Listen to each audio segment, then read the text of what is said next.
Good morning, good morning, good morning, amazing. Leonard, it's Tuesday, it's February 17th. There's much going on today. But in court, we are taking a minute to take a step back. Well, not back, because we're always moving forward, but to look at some of the cases that we haven't had a minute to look at before we jump in to the Corey Richins trial. If you are ready for the Corey Richins trial of it all, starting next week, we're going to be gavel to gavel here. Make sure you join us live. Get the Leonard app. You want to stay in the loop when stuff pops off. I know a lot of you are like, girl, gavel to gavel's tough. Life is very busy. I know. But we will keep you posted in the app. Like, we actually push app notifications when stuff goes down in court.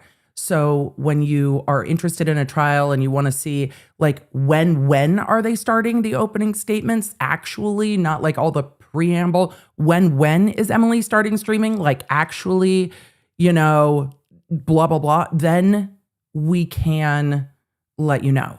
So you'll know exactly when all of it's starting. So make sure you get the app. We are going to be in trial next week.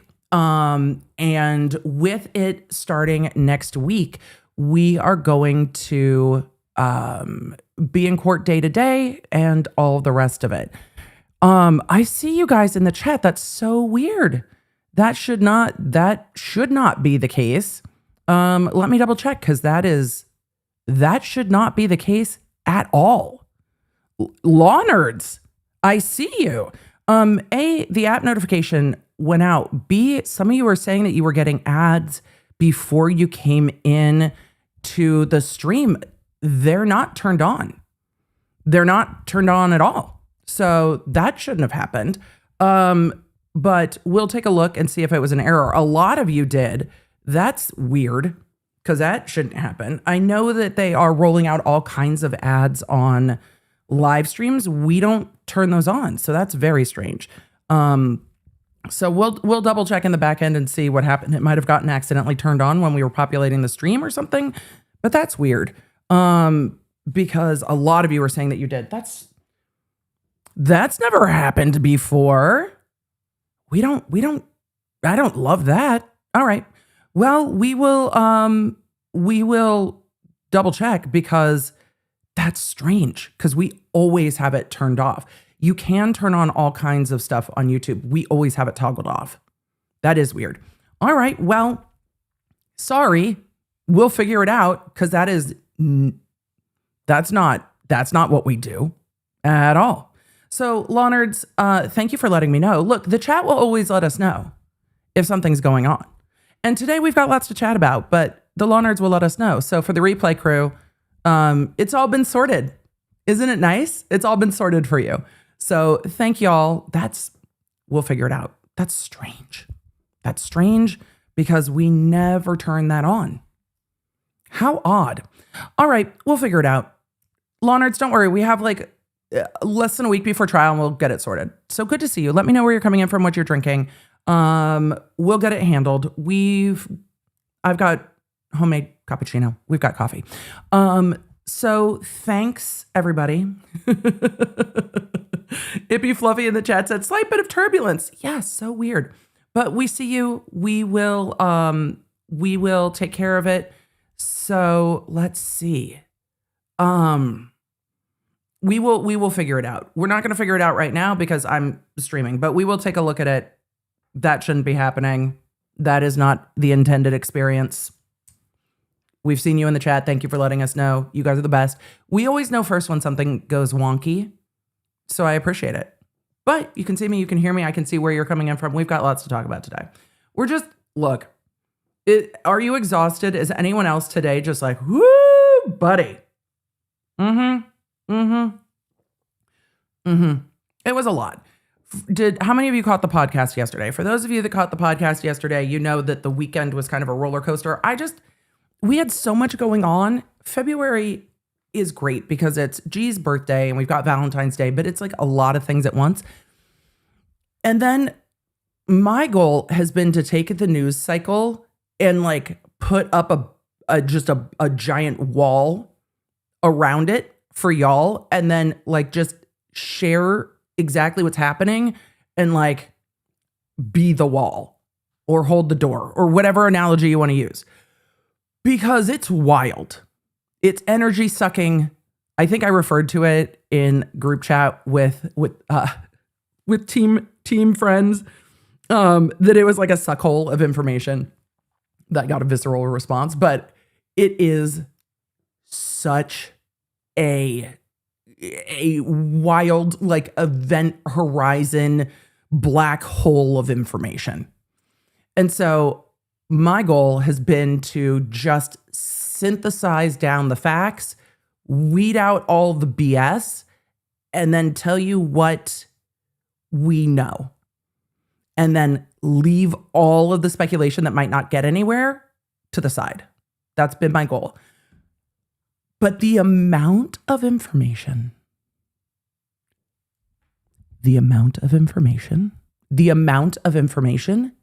is absolutely bananas.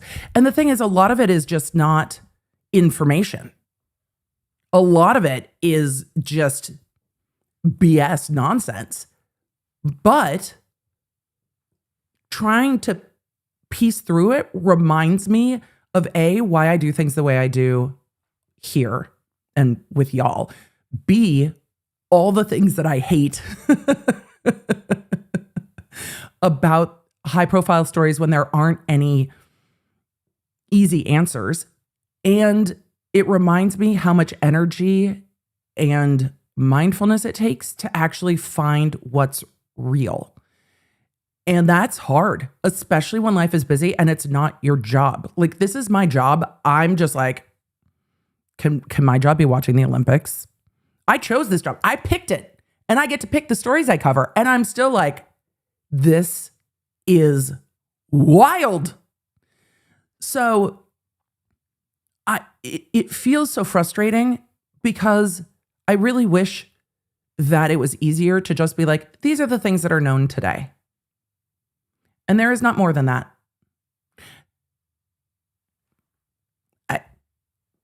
I just, that would be helpful. So I've been trying to do that on the podcast, in some YouTube shorts here, because not everybody's on Instagram, and I normally put them on Reels, but I know not everybody's on Instagram. And then Instagram changed stuff, and a lot of people were like, nope, I'm not going back on Instagram. Like, Facebook is trying to patent some different types of AI rights so that post-mortem your account might be able to still continue. You can create your own like AI that people can interact with on your Instagram account. There's like all kinds of stuff happening. So I understand that people have been like, yeet me right off of Instagram. And that's why I've been doing the updates in the app. So if YouTube's the only place you are, I'm trying to make sure that things I do elsewhere are also brought to YouTube. If the app is the thing that you want, I try to make sure that that's brought to the app. If you want to be on IG, Facebook, and elsewhere, I try to meet you where you're at. I have a harder time doing that on TikTok, a much harder time doing that on TikTok, but I try to meet you where you're at. But I figure since y'all watch me on YouTube, it makes sense to bring some of those things here to update you on the app and update you here. So that's the goal, is to make sure that you don't miss out on things if you choose not to be in those places, because I respect and admire your choice.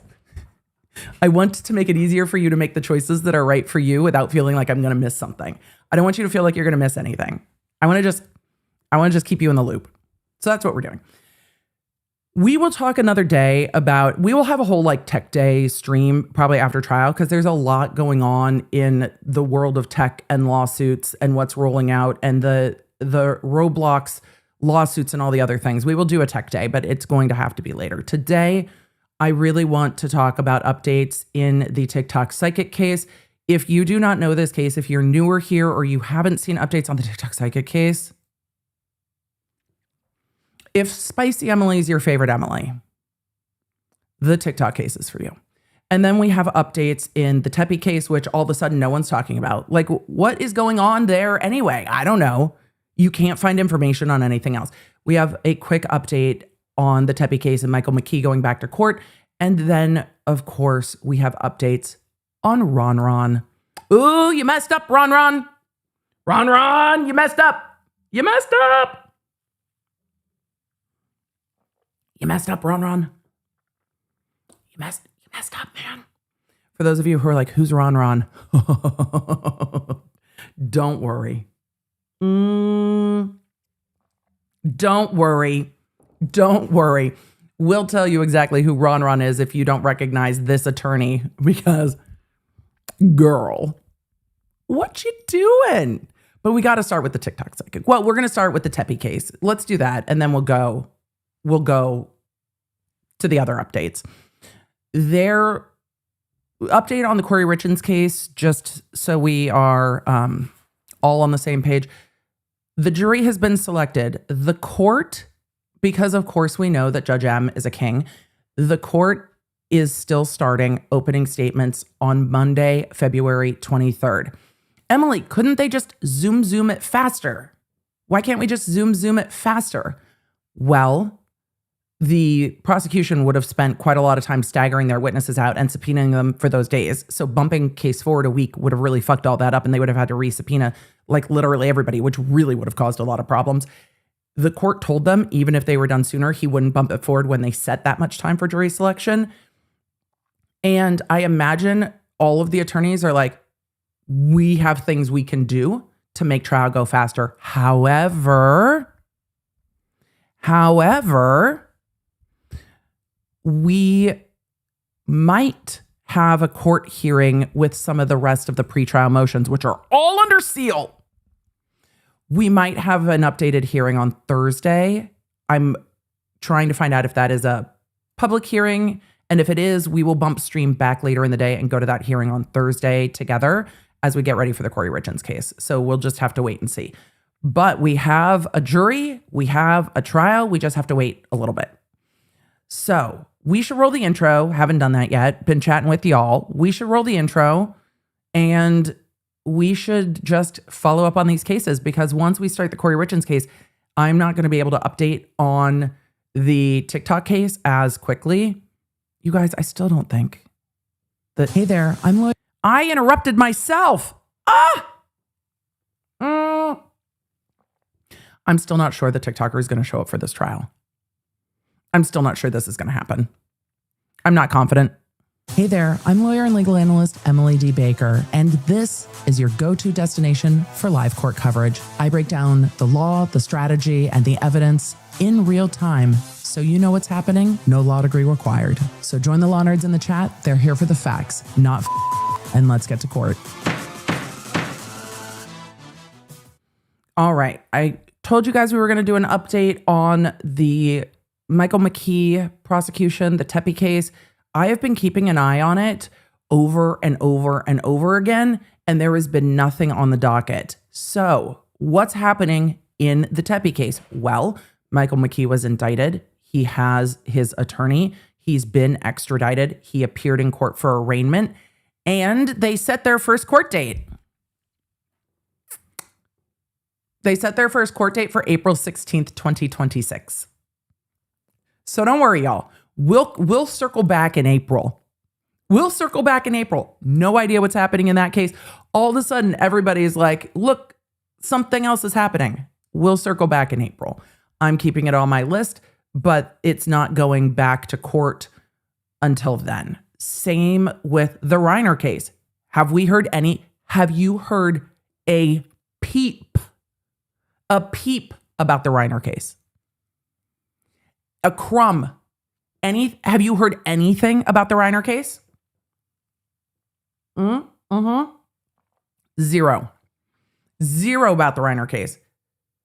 He's back in court, maybe finally to be arraigned February 23rd, next Monday. So he will be back for arraignment.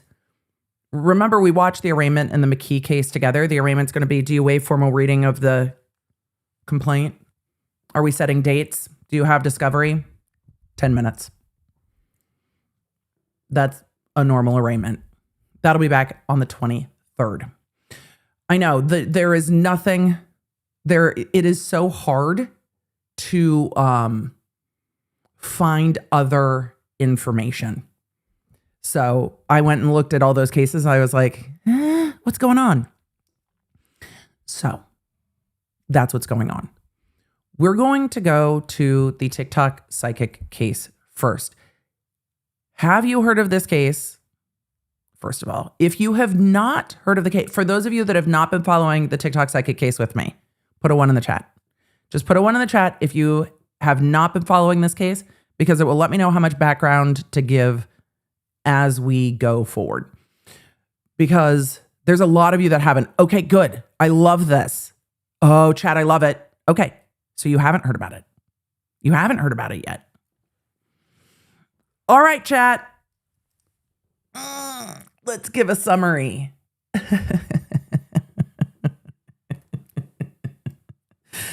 Oh, let's do a summary. All right. There's a lot of you that are like, what is this case? Oh, boy. Welcome, everybody. Buckle up. You're in for a treat. Okay. So, where do we begin? Back in the year of our Lord, 2022. Before Bryan Kohberger was arrested as the suspect and eventually defendant and eventually convicted murderer in the Idaho quadruple homicide, a creator on TikTok decided, and I say decided specifically, that a professor at the University of Idaho had committed those murders and went on TikTok at length saying that a history professor had committed those murders. Now, it seems that the history professor was zeroed in on through the history department website and divination and tarot cards and clairvoyance and claircognizance. No, I'm not being hyperbolic in any of this. This is what she said. And so the professor sent a cease and desist. And what do content creators do with cease and desists, everybody? Right. They make them into content. And sometimes that is the appropriate move.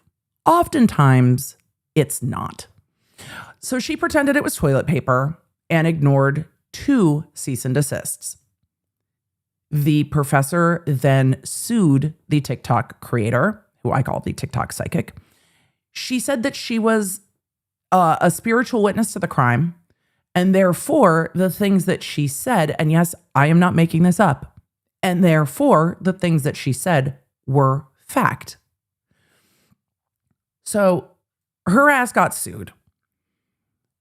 She failed to respond initially. Then the court gave her a pass. She is representing herself pro se in federal court. She was sued in December of 2022. This case is going to trial next week in Idaho federal court. I was on the final pretrial conference, and the TikToker indicated, I'm out of the country, so I'm going to file a motion to continue.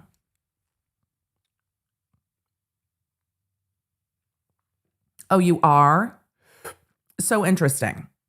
But here's what's going on in trial. Just so we're clear. The issue of liability has already been determined. The judge granted a motion for summary judgment, sometimes referred to as an MSJ, and found that, in fact, the TikToker defamed the professor in multiple different ways. It's going to trial for damages only. How much did you fuck up? And how much is a jury going to award to the professor?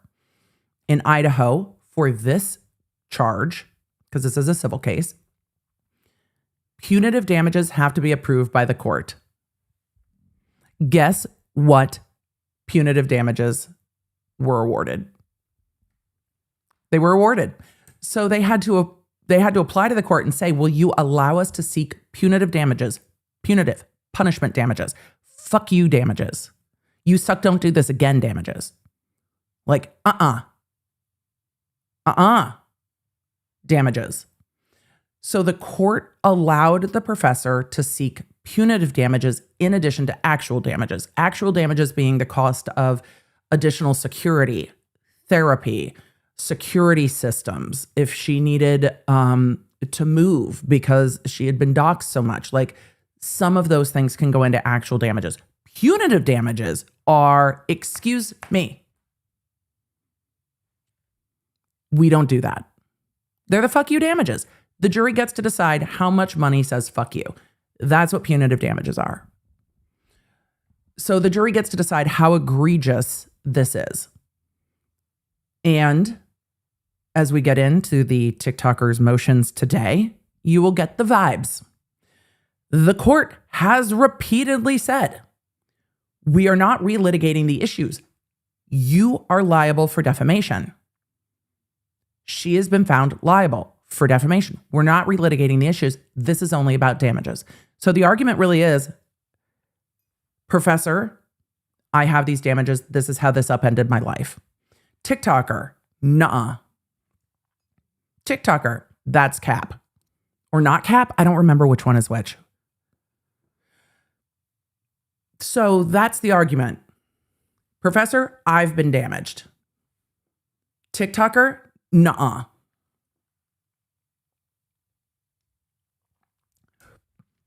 So, cap is lies, perfect. Perfect. That's cap then. So as we speed towards trial, the TikToker has been throwing up deflection in the form of filed motions, left, right, and everywhere. I think the most difficult thing for the lawyer in this case, and the lawyer in this case, Wendy Olson, is the same lawyer that represented like the media conglomerate when they were arguing over access to the Kohberger case. Same lawyer. Former federal prosecutor, etc. Federal court is so rule-driven and specific. If you do not practice in federal court regularly, it's easy to be like, oh shit. But to represent yourself in federal court is no easy thing and is generally a terrible idea. But the TikToker has persisted in representing themselves with the help of, I'm sure, like Google, and is now pushing back on the court to not go to trial. Remember, in the middle of all of this, the TikToker said that the judge needed to be kicked off the case because the judge was impeding and discriminating against her First Amendment right to practice her religion. We had a very long conversation about, you can practice whatever you want. You can do what you want. I have no beef with tarot cards, with whatever your practices are. But what you can't do is go on the internet and accuse someone of murder and say that they are a murderer over and over and over and over and over again. You can't accuse people of crimes that they did not commit. Now, if you called, and we don't name call in the chat at all, but if you say now that Bryan Kohberger has pled guilty, Bryan Kohberger is a murderer, that becomes a factual statement. He pled guilty to murder. However, you can't just go call people a murderer and be like, excuse me, I saw it. I am a spiritual witness. And I went on the history department's website and was like, this is what happened. And then basically wrote fanfic about it. No. It's why when you see people doing readings on the internet, most are respectful, responsible, and careful. They talk about the energies surrounding a thing. They talk about whether they are picking up about whether or not there is deception, other things. Similar to people who do body language. When people do body language, they generally don't say, this person is lying, that person is lying. They say, these are signs of stress. These are things that we are looking for in signs of organically recalling a memory versus non-organically recalling a memory. So as we get into this, she has filed a bunch of motions, and we're going to go through those because the court has also ruled on those motions. And because it feels like there's no closure in anything, we're going to find that closure today. Motions, opposition, judge ruled. Perfect. Perfect. And I see a lot of you stating, some people say for entertainment purposes only. That won't protect anybody from a defamation lawsuit, unfortunately. You can't say so-and-so's a murderer. I mean, for entertainment purposes only, won't work. You still can't accuse people of things. Even if you say, well, allegedly this person murdered that person, that won't protect you from a defamation suit. But talking about there are ways to talk around pointing at someone and is like, you did this. So the word allegedly does not, as a blanket, protect people, especially depending on how they say it. However, getting into the nuance of defamation is going to derail me because we are going to get into what her filings say.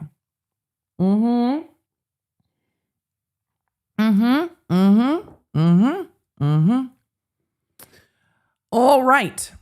We have multiple motions that are filed on the precipice of trial. Emily, that sounds like bad form. It is. However, any of you that are law adjacent or just really enjoy Legally Blonde, you're gonna love this one. You're gonna love this one. Okay. We have our first motion. Oh, we didn't fly to Idaho. Hold on. Let's fly to Idaho. Let's fly to Idaho.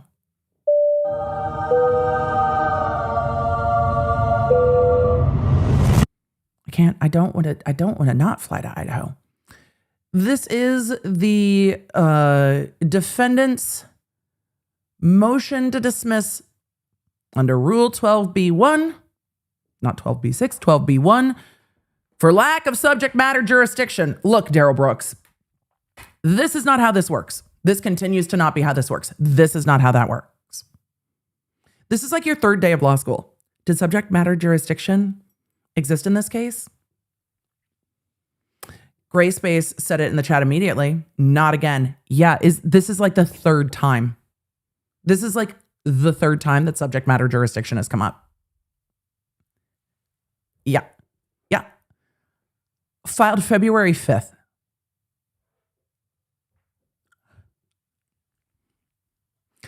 Generally, when we are looking at like a 12b-1 motion, a 12b-6 motion, when we are looking at these types of motions, they have to be brought before there are responsive pleadings, before you file an answer. Fighting jurisdiction is the friggity first thing you do. Where did we see that first? The Toddy Westbrook case. The Toddy Westbrook case is the first time we watched extended litigation over jurisdiction and venue. You do not answer the complaint until these things are settled. This goes first. Emily, we're like less than 20 days before trial. I know. This is not the time.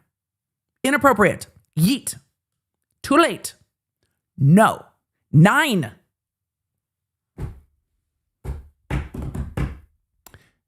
Defendant, TikToker, respectfully moves the court to dismiss the plaintiff's complaint for want of subject matter jurisdiction. No. It is. It's untimely.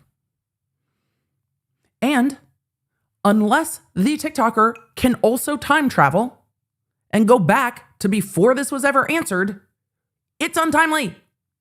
Untimely. Oh.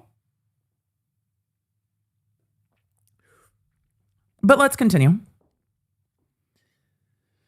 Defendant, TikToker, and the reason I do not use this defendant's name is that I do not feel that anyone who wants attention so much that they are going to risk this type of lawsuit deserves to have their name even exist in the transcript of this live stream. I will not. I also do not think that the professor should have their name inextricably connected to these allegations forever in time. So that's why we have named the TikToker and the professor. It is a conscious choice.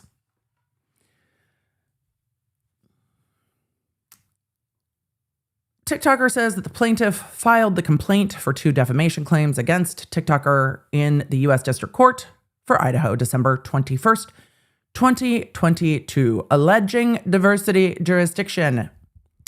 Ms. Kensington, did diversity jurisdiction exist in this case?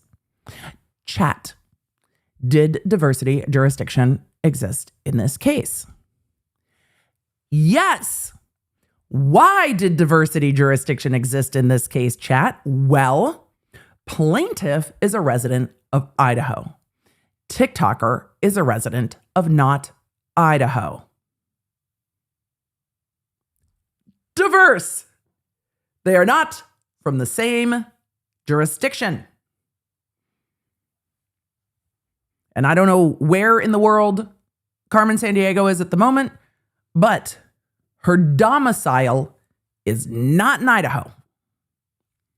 Ta-da! Diversity. She goes on to say, plaintiff also claims that the damages exceed $75,000, which is the federal threshold. We will get into that.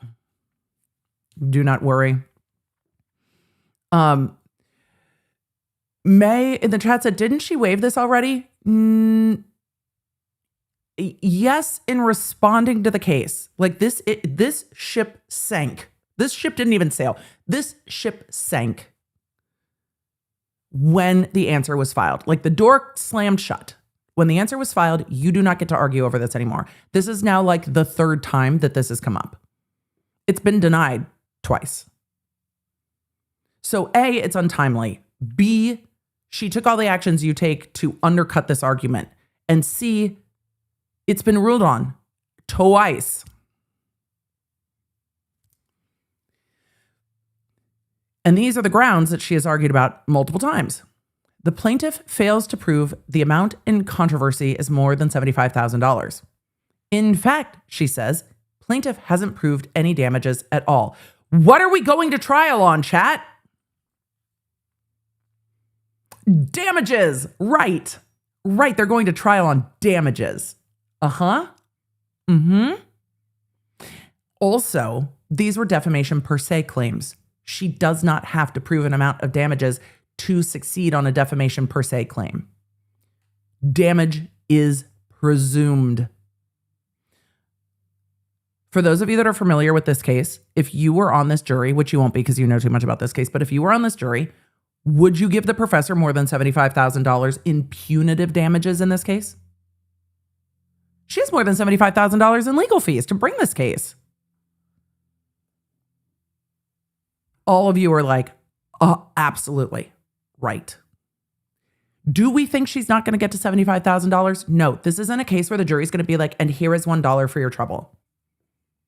That's not this case.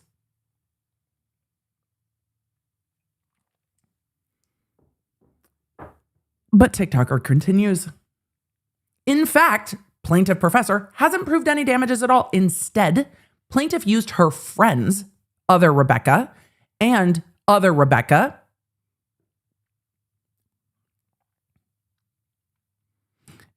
Emily. I thought that the plaintiff's name was Rebecca. Yes. Why are the witnesses all also named Rebecca? I don't know. It's Tribeca at this point. I don't know. Plaintiff used her friends, Rebecca and Rebecca, of the University of Idaho to fabricate damages and provide false testimony for damages in bad faith. For the reasons above, explained fully in the attached memorandum of support, not really, defendant moves the court to dismiss the plaintiff's complaint with prejudice for want of subject matter jurisdiction.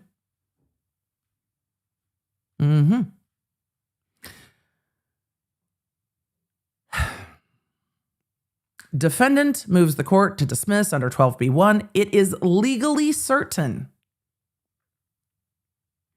It is legally certain that the plaintiff cannot recover more than $75,000. Bro, what? First, the plaintiff has not suffered reputational harm, has not suffered loss of work, and has not suffered admissible mental harm that is caused by defendant.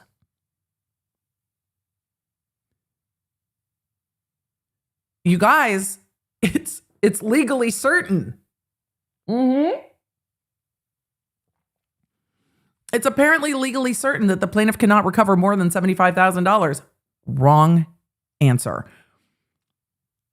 Additionally, plaintiff Rebecca, along with Rebecca and Rebecca, fabricated witness testimony, medical records, and evidence to falsely claim damages in the amount of $1,863,304. The nearly $2 million or more is not made in good faith. Lastly, the plaintiff does not have sufficient, clear, and convincing evidence to prove an award for punitive damages. Girl, if you talk in court, she's going to prove punitive damages. They're going to show the TikToks. They're going to show all the TikToks. And it's going to piss off a jury. Because I do not care how old the jury is. I do not care if it is a younger tech-savvy jury that is on TikTok frequently or an older jury that has kids, grandkids, whatever. I do not care your demographic for a jury. Often it matters. I don't think it does with this one. They're going to watch that behavior and be like, this is everything that's wrong with social media. This part can't be allowed.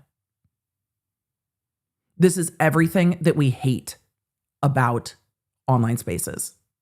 Just in one thing. It's going to piss off every single juror.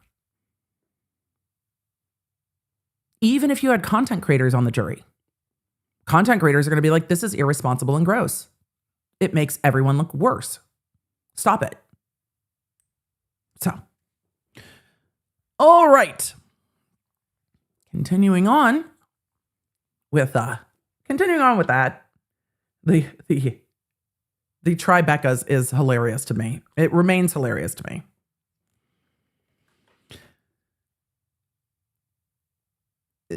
She says that the witness Rebecca's fabricated medical testimony records, etc., and that the request for damages is not in good faith. She says, lastly, plaintiff does not have sufficient, clear, and convincing evidence to prove an award for punitive damages. I disagree. Plaintiff lacks subject matter jurisdiction. The court must dismiss, in all caps, for those of you listening in the background, dismiss plaintiff's complaint for want of subject matter jurisdiction. Background: on December 21st, 2022, professor filed a complaint for defamation against defendant. After not receiving a response to the complaint within 21 days, professor filed a motion for entry of default judgment on January 19th. Correct. Defendant filed an answer to the complaint on February 16th. What does that do, chat? It slams the door shut on all of these motions with regard to jurisdiction. I was kind of annoyed that the court undid this. The court was going to undo it. Someone's a pro per. Obviously, they're not taking things seriously. She didn't respond within the time period. Right. The court allowed her to respond, but she responded with an answer. It closes the door on all of these jurisdictional conversations, period. On February 17th, professor filed a motion for default judgment. No, she didn't. Oh, yes, she did. That's correct. The summary judgment was later. Yeah, she was like, excuse me, Your Honor, just don't let her reopen the case. The court let her reopen the case.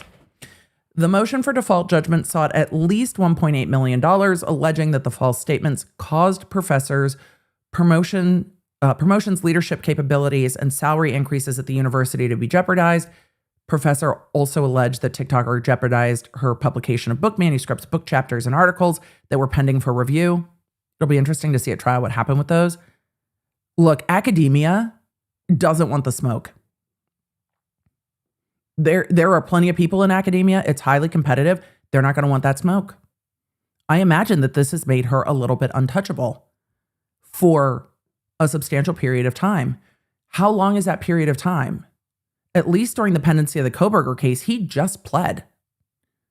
So from 2022 until late 2025, you're kind of at an arm's length. Even if you're not fired, you're kind of at an arm's length.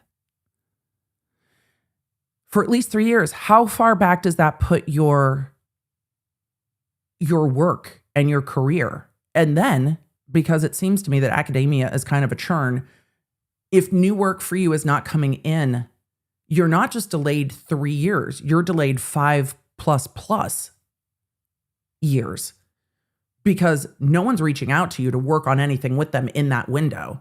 Anything that you had in the pipeline is probably dead in the water. And then how long is it going to take going forward before your name is clear enough of this that anybody wants to touch it? It shouldn't be that way. It doesn't mean that's not true. Truths are uncomfortable, and it's what they're going to have to talk about when they get to trial. It's not that you've been fired. It's that you're just kind of frozen. Your career is frozen. Your career trajectory is frozen. You're not fired, but you're not ever going to be on the same trajectory you were. It has knocked your career trajectory completely to the side and frozen you in time. That's really unfair to do to somebody with no cause. It's irresponsible and it's reprehensible. Continuing on with this motion of there's been no harm, the professor alleged that it jeopardized her book and manuscripts, book chapters, articles, jeopardized her ability to collaborate with co-authors. Of course it did. Limited her ability to perform new studies and new work regarding LGBTQ populations. Of course it did. Because she was also accused, the professor was also accused of having a relationship with a student.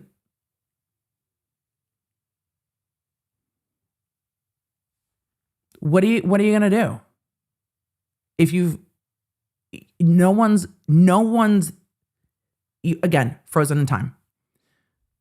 It caused her severe mental distress due to receiving hate mail from anti-education groups who oppose her work with the LGBTQ community at the University of Idaho, and more. It goes on to say on April 26, 2023, the court denied the motion for default judgment. On May 8th, the professor began receiving therapy, receiving a diagnosis of severe lifelong PTSD requiring lifelong treatment. On January 12th, 2024, the professor filed a partial motion for summary judgment on liability.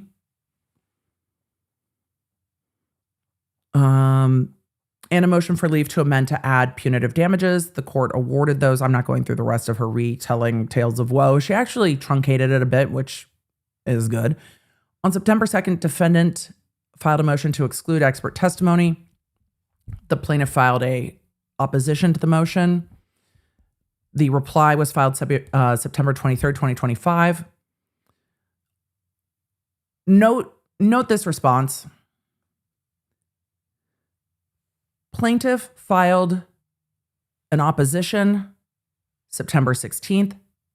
Defendant filed a reply on September 23rd, 2025, also challenging the amount in controversy and jurisdiction.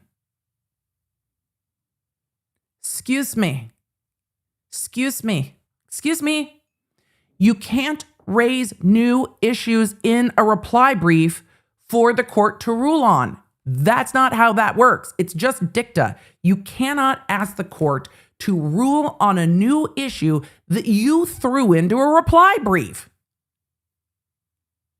There's a process, there's an order, and that's not how that works. No. Reply briefs are not for new shit. It's not going to be properly preserved as an issue in a reply brief. Your lawyer should know that.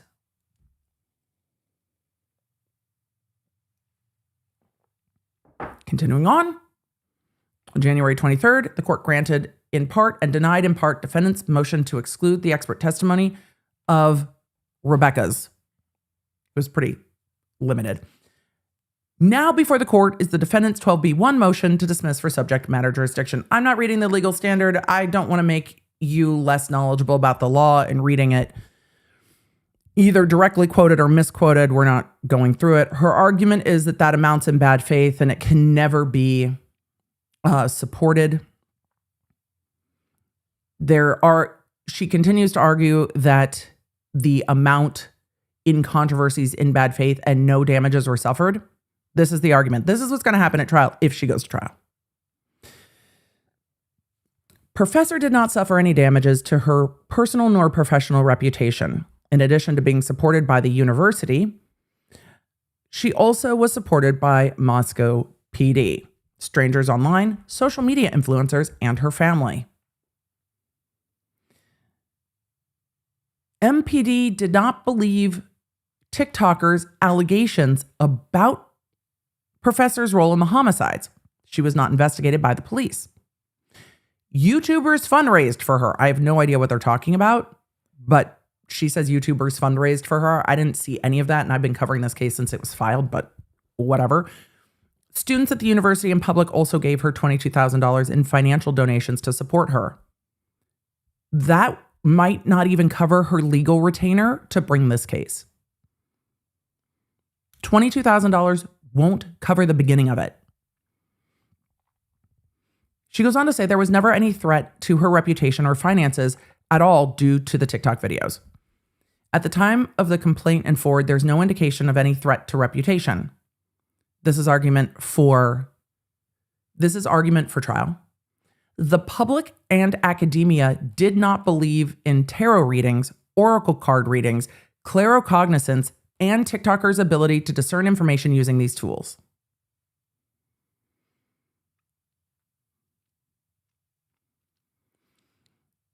She goes on to say the professor's request for damages to her career and reputation was made in bad faith because she knowingly had not suffered any damages. She then goes on to say that her mental health claim is fabricated. I'm just going to go out on a limb there and say that the internet can be awful, and that prior to Koberger being arrested, would I be shocked if this university, her voicemail, her home, her social media, her DMs were filled with vileness? That wouldn't surprise me at all. Wouldn't surprise me at all. The TikToker goes on to say that that is all illogical, unsupported, and that it doesn't warrant damages. They go on to say that her diagnosis of PTSD was made in bad faith. It's not real. She goes on to quote the DSM and say that the professor could not have been diagnosed with PTSD because this was not related to a traumatic event. Go talk to people who've been subject to social media hate mobs and ask them if that's not a traumatic event. I imagine most would say that the type of intense scrutiny, even if it is for a discrete period of time, can cause a substantial amount of mental harm. And mental harm is, in fact, harm. So, yeah, that can cause harm. She goes on to talk about the American Psychiatric Association's PTSD diagnosis conditions, saying that it is legally recognized arising from exposure to actual or threatened death, serious injury, sexual violence. People were threatening her life regularly, though. So, and then she is quoting the APA on that. She is saying that the professor did not experience a traumatic event and that this couldn't have been a traumatic event.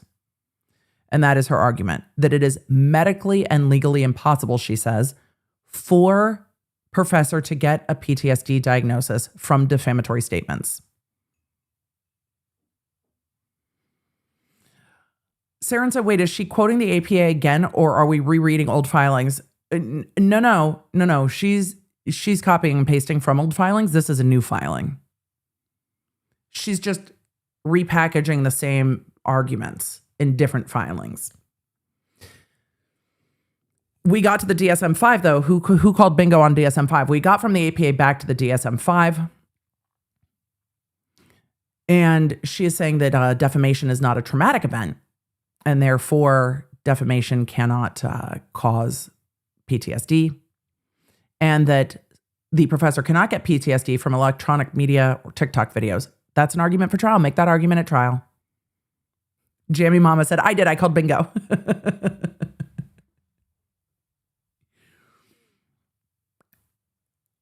So these are trial arguments. Go argue to the jury. Go argue to the jury that harassment online cannot be a traumatic event. Go argue it to them. Do you know what the bullshit of this is for those of you that are new to this case? Is that she tried to countersue the professor for her being harassed. The TikToker tried to countersue the professor saying she had been harassed and she was receiving threats and that it was traumatic to her. And the court's like, that's not how that works. And now we're here.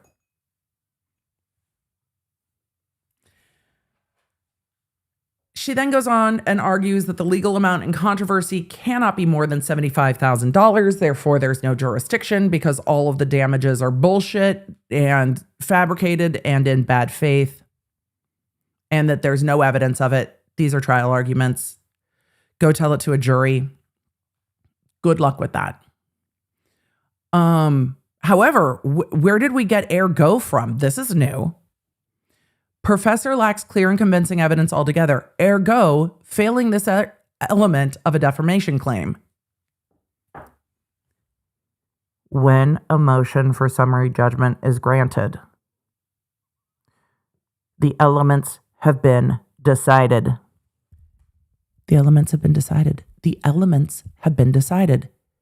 Ergo, nothing.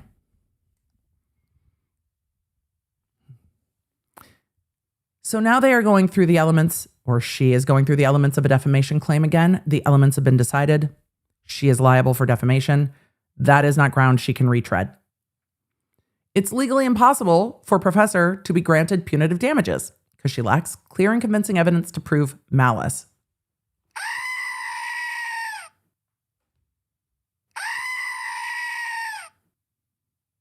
First, the malice element of defamation is not what we are talking about anymore. Defamation has been proven. The jury can find that you acted recklessly by just watching the videos. The standard that she is citing for punitive damages is just not correct. Ergo, the argument is not correct. TikToker argues that it's legally impossible for Professor to be granted punitive damages because she lacks proof of malice. A defendant can overcome a presumption by demonstrating they acted in good faith with an honest belief that their statement was true and with justifiable motives. She is arguing two different things. This goes to the elements of defamation, not malice. So she's arguing the wrong thing. This has already been decided. She goes on to say that TikToker provided evidence of good faith that she believed her statements regarding the professor were true. That ship has sailed. Again, TikTokers submitted tips to the FBI tip line. You guys, she is arguing that it is not defamation because she believed it, and to prove that she believed it, do you know what the proof is that she believed it? That she said it to the FBI tip line.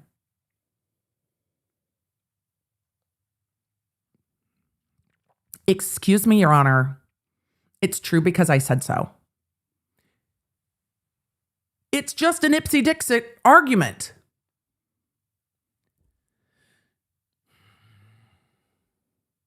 Which is an improper legal argument. She goes on to say that she told the FBI tip line she sought more information from public records. Maybe we should have waited to say anything until you had the public records.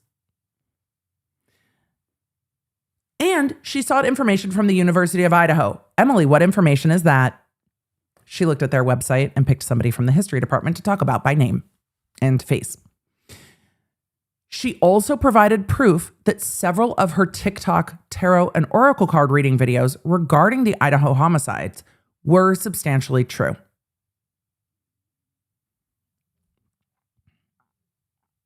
You guys,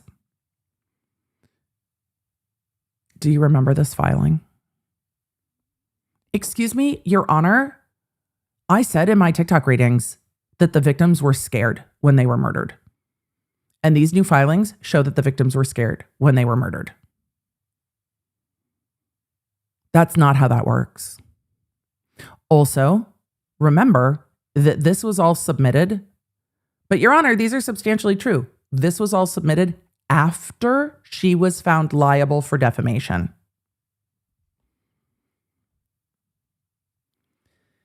She goes on to say that at the time of the complaint and of the alleged defamatory videos, no one was arrested for the crimes, which means you shouldn't accuse people.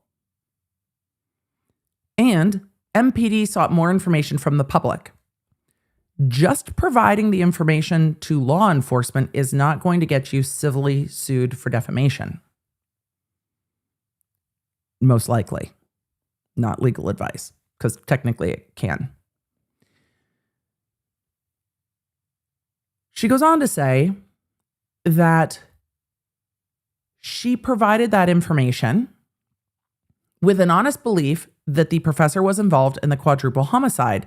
It is a reasonable act to inform the public, considering murder is a matter of public safety and interest. TikTok privilege. I was warning the public, Your Honor,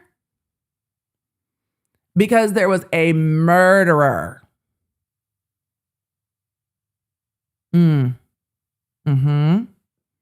Or chasing clicks and views because the public was scared. The jury's going to get to decide.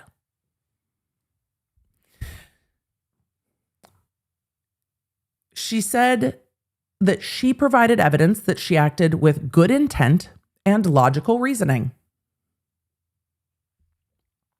And that the professor has not provided any evidence that she acted with malice or reckless disregard. Back to the circular argument. She can't prove she didn't not do what I said that she did do, because she can't not say.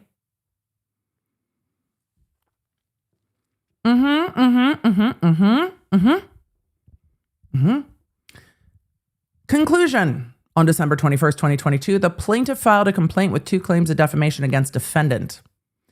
She filed the complaint without actual damages, without suffering any reputational harm, and without suffering any losses.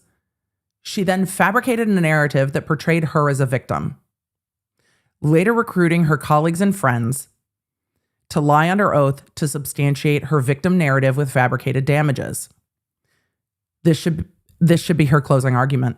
This should be her closing argument. She goes on to say, except the federal and Idaho laws protect citizens against fabricated mental health claims. It is a legal certainty that plaintiff does not have $75,000 in damages caused by TikToker.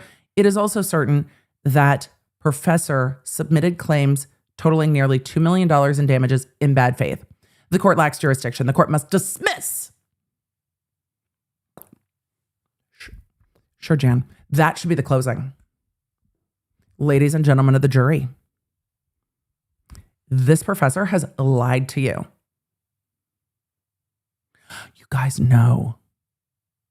And I have no beef with tarot cards, but if the defendant did a tarot card reading on the jury for her closing argument, that might work. That actually might work. She could just show them what she means.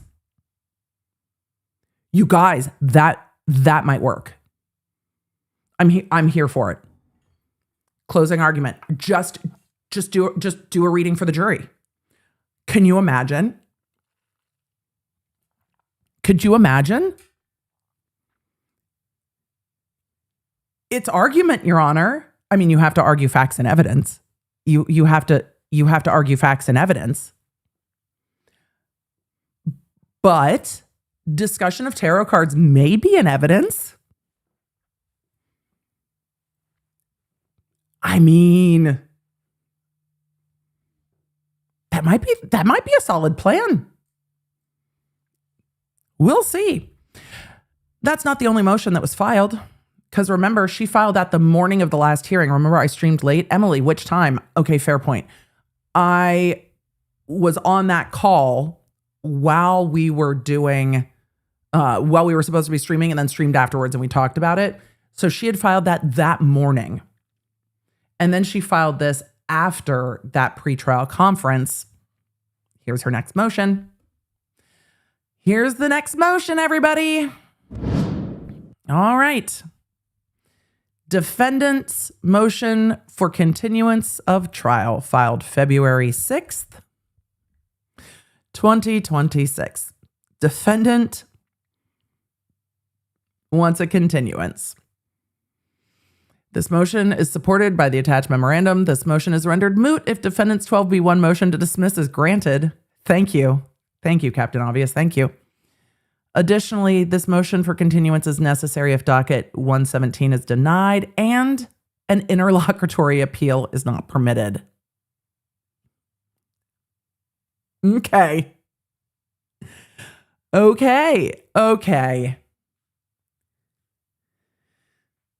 Defendant files motions.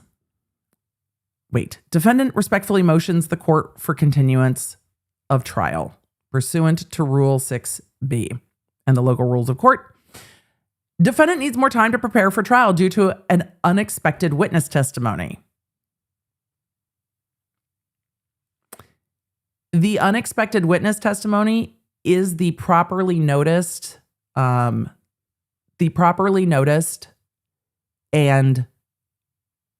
ruled upon experts. The experts were noticed months and months and months and months and months ago. And now, because she is going to argue, by the way, she is going to argue that it took the court too long to rule on this witness. And the court actually limited the witness's testimony. So she is going to argue that it took the court too long to rule. So therefore, she didn't know that this witness was going to testify. However, when you're filing a motion to exclude a witness, it means that you know that the witness is going to testify. And the assumption is that the witness is going to testify. And then you work backwards from there. So, excuse me, Your Honor, the unexpected witness testimony of this witness is a surprise to me, even though I filed motions about it and then complained that it took you too long to rule on them. I'm shocked by the thing that you told me was going to happen. It also says, and miscommunication of a previous challenge of subject matter jurisdiction. You mean bringing up a new area for the court to consider in a reply brief? That's not a miscommunication. That's just wrong and improper.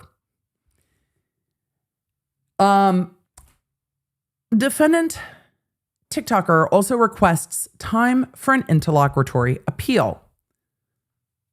I wonder if she knows what an interlocutory appeal is. I'm gonna wait and see if she defines it. TikToker attempted to stipulate with plaintiff for a continuance. Imagine how that went. Imagine how that went. The TikToker has not responded to like emails or communications or anything with the professor's attorney. Then to reach out and say,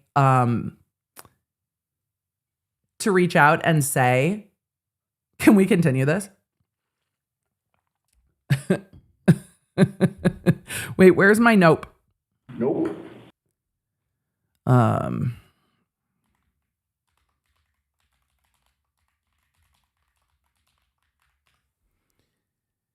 So plaintiff said they're going to oppose this motion. Shocker. If this had been made 6 months ago, maybe not. If this had been made 6 months ago, the court would have said, let's get closer to trial and see. This is so far beyond the time of trial. And the professor, based on the filings and the statements in the hearings I've attended, the professor has been trying to engage in settlement conferences, and TikToker refuses to engage in settlement conferences. We're not going through the relevant background again. I don't think she puts forth the legal standard for an interlocutory appeal, so we're going to ignore it. Argument. The plaintiff partnered with Rebecca and Rebecca. Plaintiff Rebecca partnered with Rebecca and Rebecca to claim fabricated mental health damages and provide false testimony. Defendant argued that the testimony should be excluded from trial under 702. So she did a Daubert motion saying they can't testify as experts. However, not all of them were expert witnesses because some of them were percipient witnesses as a treatment provider, not as an expert witness. Different. Defendant TikToker also challenged the court's jurisdiction during her reply to plaintiff's opposition to the Daubert motion. The court took 4 months to render an order denying in part and granting in part the Rule 702 motion. The order did not address the challenge to subject matter jurisdiction.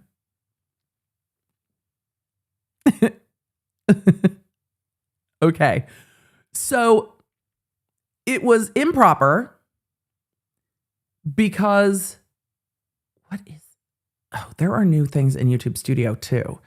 It is improper because what is this doing? Sorry, you guys, there is also something weird going on in my YouTube Studio regarding ads. That's so weird. I don't know what is going on. Hold on. Let me check the other. There is like a little alert timer thing that is doing something very weird. And I just want to make sure that it doesn't do anything super weird because that is so strange. Something changed on the back end of YouTube, probably since the last time I streamed. And it's doing funky stuff. This is turned off. All right. I need to make a note. Sorry, y'all. I don't know what it's doing. That's weird. Anyway. Sorry, chat. I got distracted by making sure that didn't like weirdly click itself back on. So continuing on, something happened at the back end of YouTube. We'll talk about that later. I just wanted to make sure it was handled. So, she brought up a new issue that had already been denied multiple times in a reply brief, which is like wrong, no, wrong. And then argued that the order didn't address the challenge, and then argued that the court took months, 4 months to render an order. Your Honor, I don't have time to prepare for this witness that's testifying. You took 4 months to order it. Okay, well, you had notice.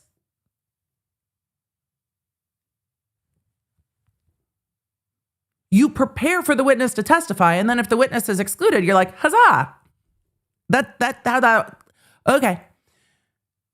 She goes on to say that she is representing herself pro se and did not recognize the deficiencies in her initial challenge to subject matter jurisdiction. This was not the initial challenge. She's challenged it multiple times. And you cannot challenge subject matter jurisdiction after you've answered the complaint. That ship sailed at the very beginning of 2023, 3 years ago.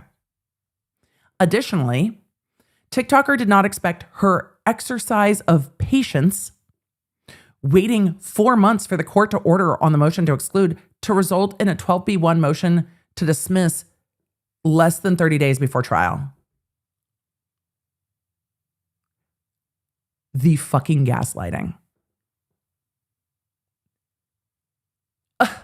Your Honor, I waited for you to rule, and now my patience is being used against me. How dare you? Ma'am, first of all, Allie Tipton in the chat expressed the chat's sentiment exactly. She's exercising my fucking patience. 10.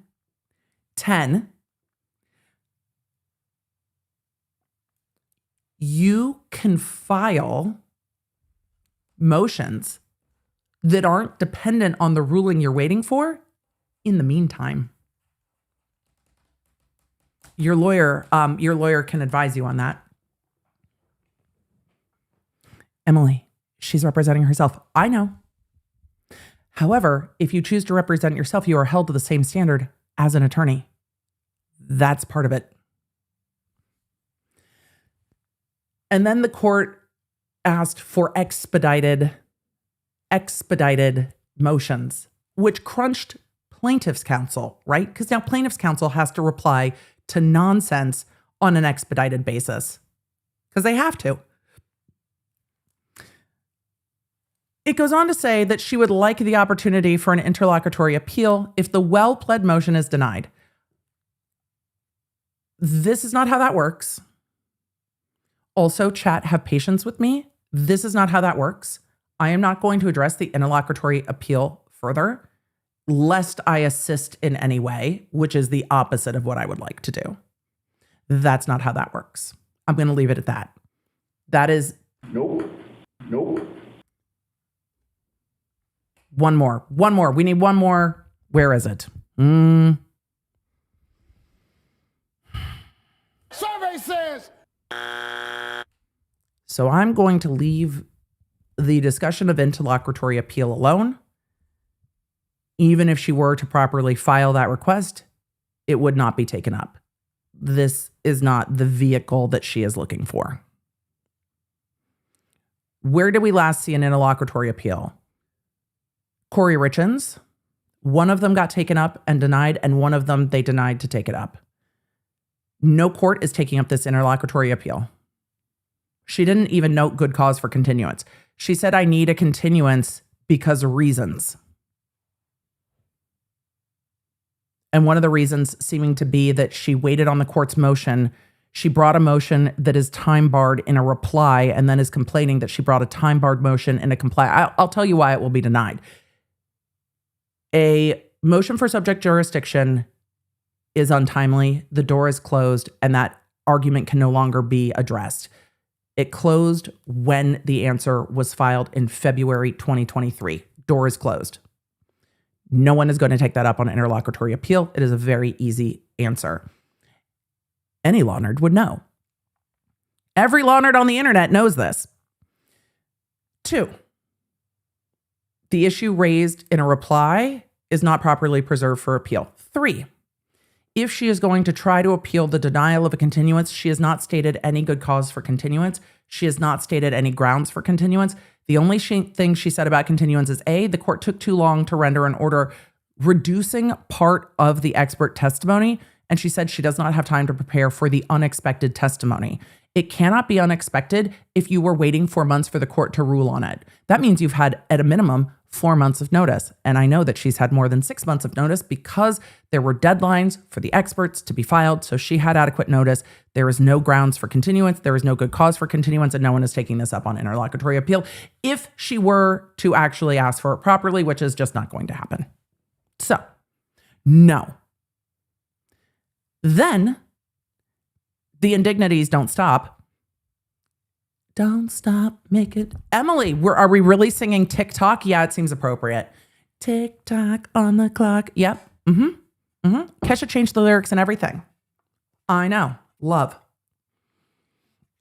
So now the professor's lawyer has to file an expedited opposition and had the restraint, wherewithal, and professionalism not to just say, Your Honor, are you fucking joking me that this is what's happening right before trial? If she doesn't do her assignment, I can't do mine.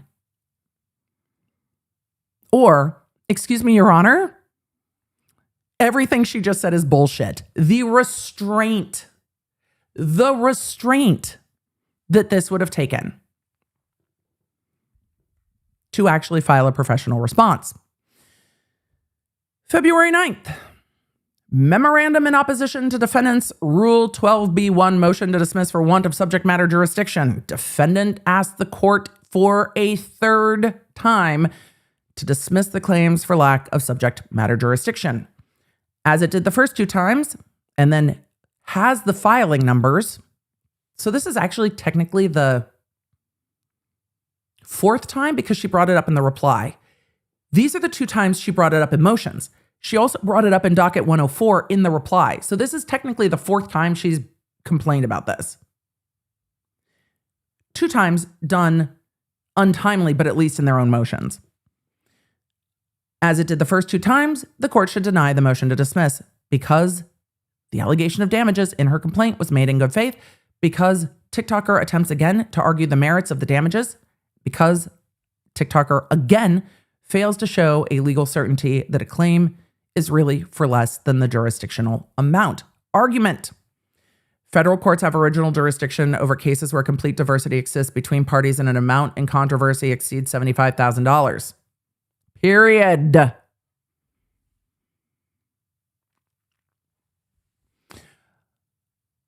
The professor alleged in her complaint the amount in controversy exceeds over $75,000. The professor further alleged in her complaint at the beginning of November 24th, 2022, that TikToker posted TikTok videos falsely stating the professor had ordered the murders of the 4 University of Idaho students and that she did so to cover up a same-sex relationship with one of the students. Professor Schofield alleged that TikToker's false statements harmed her reputation, caused her severe emotional distress, caused her to fear for her life and the lives of her family members, and that she incurred certain specific costs to increase security. The purpose of diversity jurisdiction, and then we go through diversity jurisdiction. The court has twice before rejected these arguments. Your Honor, make it thrice. It's like the Tribeca, the Triforce of denials. One more time with feeling, Your Honor. Just deny, deny, deny again. Here, TikToker raises no new arguments. She first contends, again, that Professor Schofield's claim of damages in excess of $75,000 was made in bad faith because she did not suffer damage to her professional career or reputation. In support of this argument, she states after filing the complaint, the professor has successfully raised money for legal expenses and that faculty, students, and professional organizations have supported her. Your Honor, that's bullshit. I mean, I'm summarizing.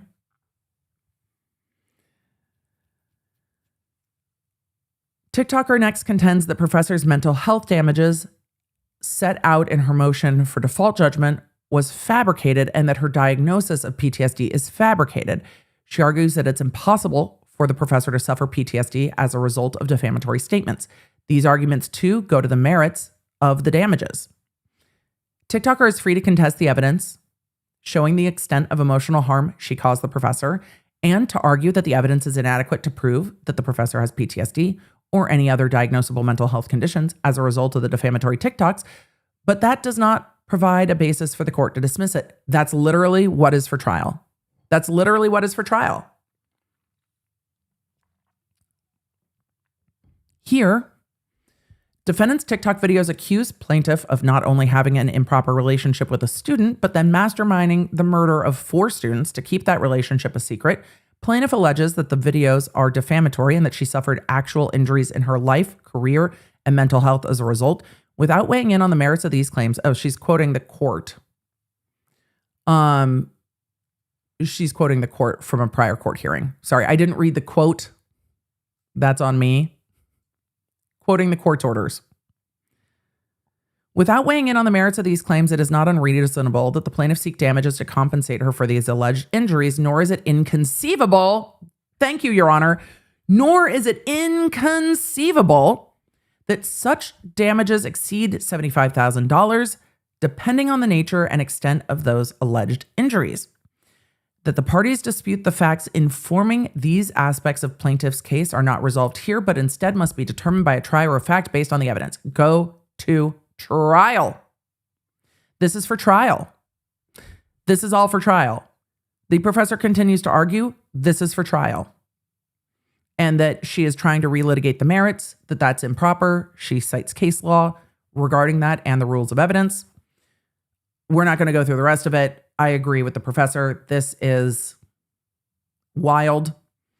Kathy B in the chat says, wait, the psychic had a surprise witness. Too bad she didn't see that coming.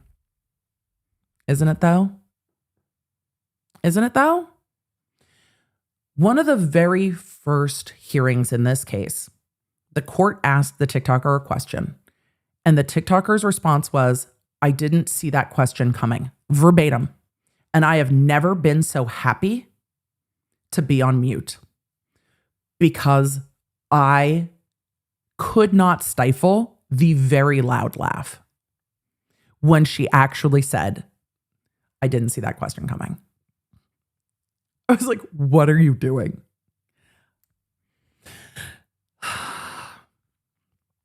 Margaret said, could the judge not have dismissed this at the start of it all? No. It's a great question, Margaret. Here's why. The plaintiff is the professor who's been harmed here.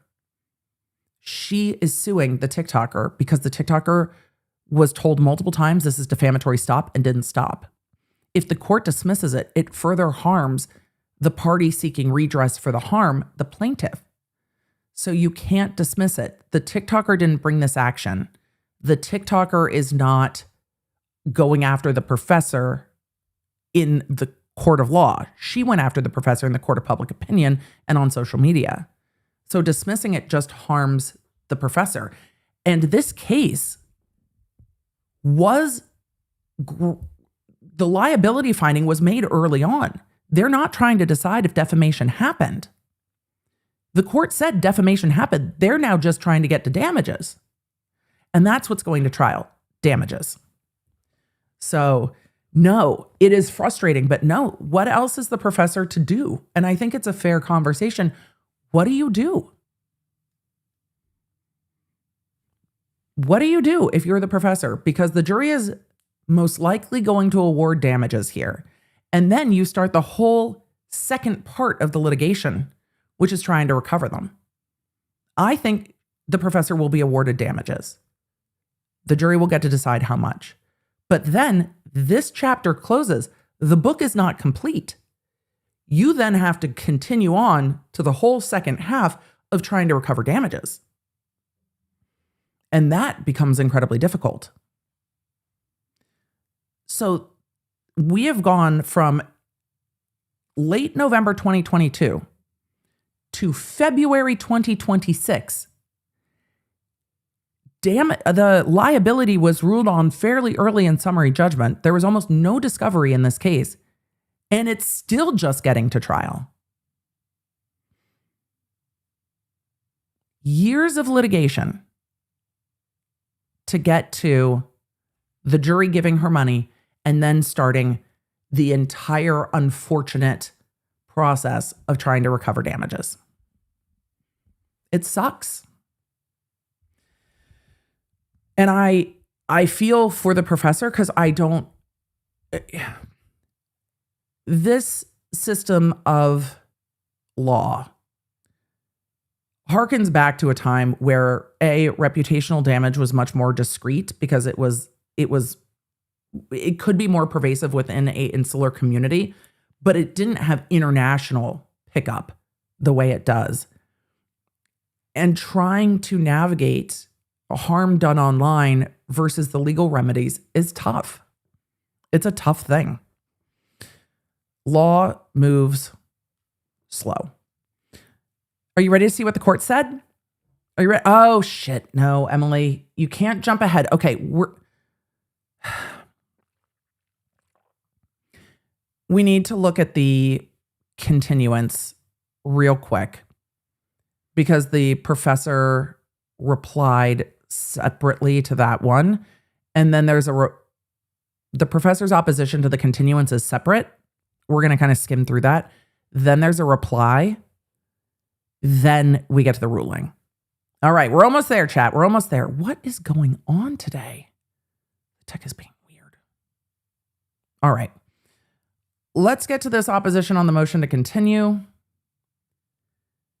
So we've seen the professor's reply on the subject matter jurisdiction, and the professor said, Your Honor, you've denied this. Just do the same thing. Just repeat what you did previously.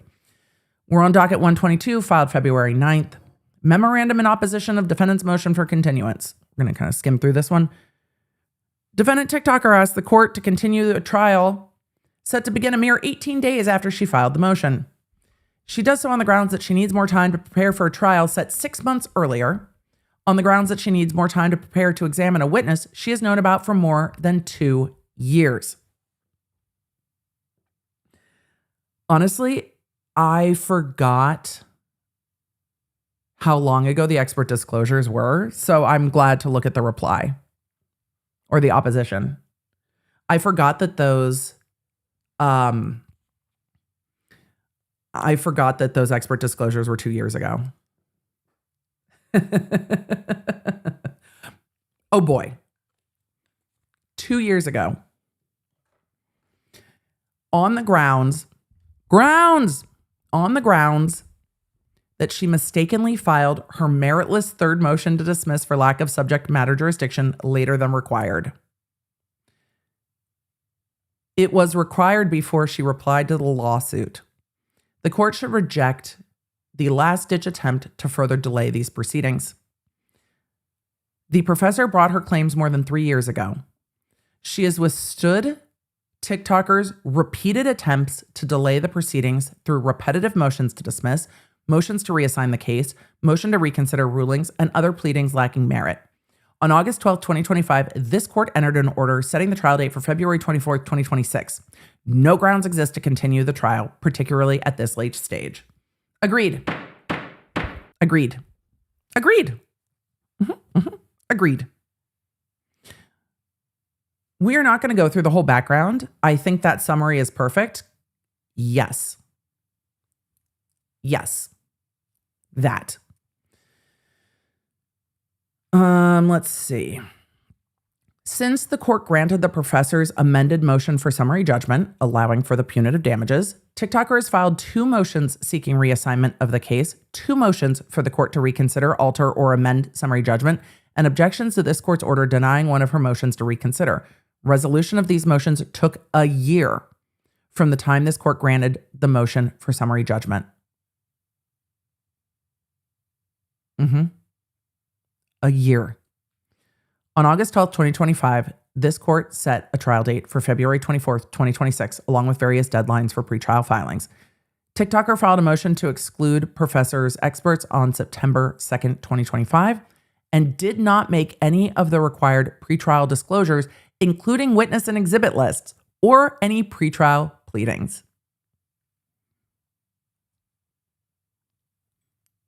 No witness list. You guys, come on though. Does she have any witnesses? No exhibits. Oh, you guys. If she tries to bring in any of the cards, they weren't listed on the exhibit list. They can't be exhibits. They might not even be able to be demonstratives because they're not listed. Because she never filed any exhibit list. That's going to be a wrinkle. I wouldn't put it past her to try. And be like, I'm not a seasoned lawyer, Your Honor. She informed Professor Schofield's counsel that she objected to entry of a protective order, but filed no objection to the motion for a protective order. She moved to continue the trial on February 6th, 18 days before the trial, and not having made a single required pretrial disclosure. Argument. TikToker's motion to continue trial comes far too late. Yup. Trial has been set for 6 months. TikToker had adequate notice of the witnesses and subject matter jurisdiction. Oh, and the subject matter of her testimony. She has twice previously made motions to dismiss for lack of SMJ. That she has done so for a third time does not warrant a continuance. Agreed. And a continuance based on an interlocutory appeal is both premature and unlikely to succeed. The court should deny Gouliard's motion to continue. Whether to continue trial is in the broad discretion of the trial court. In exercising that discretion, the court must consider 1, the extent of the defendant's diligence in readying the defense prior to a trial date. 2, the likelihood that the need for a continuance could have been met if the circumstances had been granted, or if the continuance had been granted, and the extent to which granting a continuance would have inconvenienced the court and the opposing party, including the witnesses, and the extent to which the defendant might have suffered harm as a result of the denial. Here, no factor warrants this court exercising its discretion to continue the trial. And then she goes on, Your Honor, she hasn't prepared anything anyway. She's had all the time in the world. She has blown off all the deadlines. She's not filed anything pre-trial. Nothing's going to make her more ready. She hasn't said what she needs to do to get ready. She just wants more time because she just wants to delay it because it harms the professor. Let's see. The third factor weighs heavily against TikToker. The professor and the court would be significantly inconvenienced by a continuance of a trial set 6 months ago. Professor and her counsel have spent significant resources preparing for trial and arranged their schedules to appear at and conduct the trial. For Professor's counsel, that is to the exclusion of other work. They have subpoenaed witnesses who likewise have scheduled to appear in this trial, some of whom will have to fly or drive from northern Idaho to eastern Washington to appear at trial in Boise. Professor Schofield anticipates that the court's calendar likewise would be significantly disrupted by rescheduling the trial set 6 months ago. And for those of you who have asked, hey, is this a public trial? Yes, it's a public trial. No, it will not be streamed or audio streamed because it is federal court. Federal court does not allow in digital devices. You can't use a digital note taker. But if you wanted to go to trial, this trial, I will put the court location in the description of the video. You can't be disruptive. Obviously, law nerds would never, but you can take a notepad and a pen and go watch. You absolutely can. There's a pretrial hearing. I will put the schedule in the description. I will put the schedule in the description. There's a pretrial hearing on the 23rd. Trial starts promptly on the 24th. The court's not taking lunch breaks. The court's taking 2 morning breaks and ending at like 2:30 or 3 for the day. So yeah, if any of you are in Idaho, if you're in the Boise area and you want to go to federal court, take ID, go early. They will take your phone and any digital devices, and they have little like lock boxes, and you get a little like ticket to go get them back. Federal court's pretty easy. So trial starts on the 24th. February 23rd for opening statements. That's in the Corey Richins case. Shaylin, this case starts on the 24th. Let's see. Vanilla Bean, how long is this trial supposed to be? Like 2 days? I think the court set aside 3, but like 2 days. So it's going to be pretty fast. The professor has, I think, 2 days of witnesses. Opening statements are going to be pretty quick. I imagine closing will be pretty quick. The court doesn't want to do any sidebars. It will be pretty fast. Maybe 3 days at the outset. So there's a hearing on the 23rd, and this then starts on the 24th. All right, let's see. The final factor does not weigh in defendant's favor to the extent she is harmed by a denial of the motion. The harm is of her own making. I still am not convinced, given that TikToker said, Your Honor, I'm out of the country. I'm still not convinced she's going to show up. So the TikToker, of course, responds to this. There's a reply. I have not read this reply. I imagine it goes something like, Your Honor, nuh-uh. Because this whole case. So. Savon says, this trial will be quick are the famous last words. No, this is federal court. And there will only be 3 witnesses for the plaintiff. It's just a trial on damages. The liability issue's already been dealt with at summary judgment. And the court's going to be like, no, we're rolling. So this is a different circumstance, because the court's going to be like, no, we're not doing this. Like you lost it for yourself. We'll go full gunner stall. You've lost it for yourself. Emily, the hockey reference is so timely. I know. All right. Document 123, February 11th, defendant's reply to the opposition to the motion for continuance and the motion to dismiss. She now just combined them, one reply. What happens if she doesn't show up? I think they just do the trial in absentia. I think they just do it without her. They pick a jury. They look at 12 people and they're like, y'all are good. Can you be here for 2 days? Great, sit down. And then they do the trial without her, I imagine is what they would do. And let the jury decide. Put the facts on. The defense is not offering a defense. In fact, they're not even here. And just do the trial. Yeah, I think that's probably what would happen.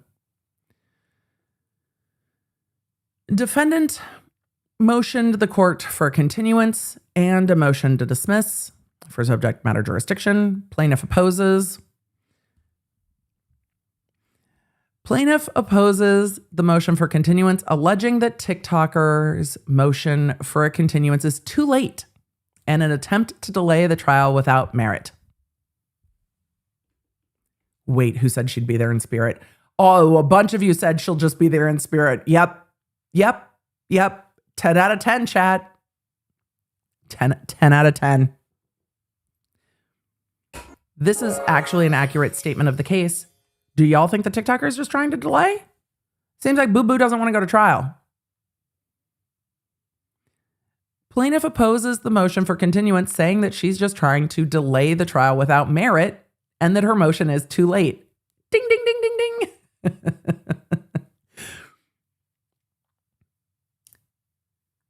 Professor ignores the fact that 1, she submitted false testimony and evidence to support her claim for 10 years of damages. 2, she submitted false testimony and evidence that support her false claim for mental health damages. TikToker addressed Professor's perjurious fabricated damage claims at the time that the court required. Professor lied about having actual damages and lied about having mental health damages. You guys, have any of you had to argue with someone like this in real life? The circular arguing is one of the most infuriating things. And this attorney has to be absolutely exhausted because it's just a fucking circle of but you. You didn't address that you're a liar. Ma'am, you have missed the point entirely. And she had the audacity to use the word logic in one of her filings that we've read today. Excuse me, I approached this logically. No, you did not. No, you did not.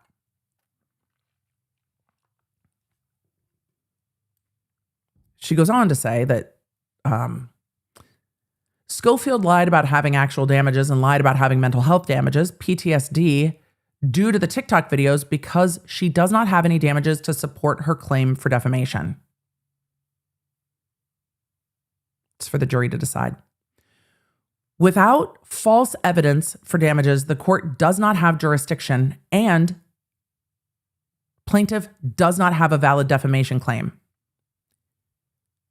That ship has sailed. There is no longer arguing over whether or not the claim is valid because liability has been determined as a matter of law by the court.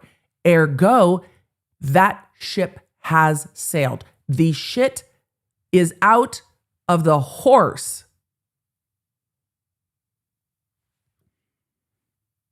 It's done. No. Period. Liability has been decided. All you can argue over is damages, and the jury gets to decide. She goes on to say the motion to dismiss is necessary. And if the court allows, oh, now the court's going to get threatened? Your Honor, if you allow this,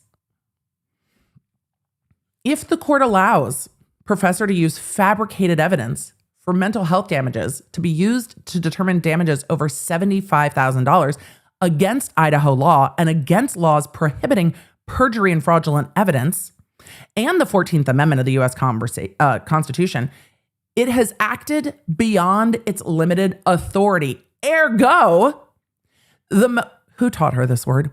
The motion to continue, it probably was one of the chat things.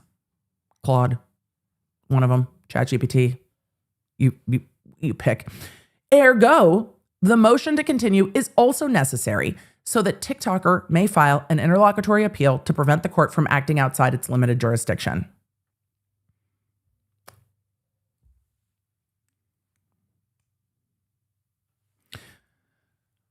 We're skipping the background. I'm sure it is just copy paste with some other salacious tidbits thrown in and maybe ergo again. She goes on to recite the legal standard. I don't want to make any of you dumber, so we're not going to do this. The argument, the motion to dismiss has merit. Professor cannot use fabricated evidence to obtain subject matter jurisdiction.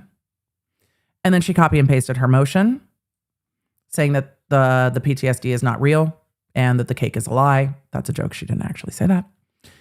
The motion to continue pending an interlocutory appeal is necessary. There's no interlocutory appeal pending. There is not. That is, in fact, a false statement to the court. So you are before the court. You have a duty of candor. This violates that duty because that is a factually untrue statement. There is no interlocutory appeal pending. Don't lie to the court. Throughout this litigation, Professor requests continued to be granted regardless of her complete failure to meet bare minimum standards.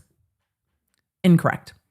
First, Rebecca 1 diagnosed Professor with lifelong PTSD despite Professor's complete failure to meet the bare minimum medical standard of a traumatic event as required by the APA and DSM-5. Second, the court allowed the professor to use Rebecca 1 as a psychotherapist and as an expert witness, allowing the PTSD diagnosis into evidence. No, she's a treating physician. So it's actually different. She is the treatment provider. So it's not the same. Let's see. The court is allowing Rebecca 1 to testify despite Idaho laws that prevent PTSD damages and diagnoses from unqualified individuals. That's not how that works. Third, the court allowed Professor to introduce evidence to argue for lifelong mental health damages despite the medical fact that Professor's diagnosis did not abide the bare minimum APA guidelines. Ask the witness that at trial. Ergo,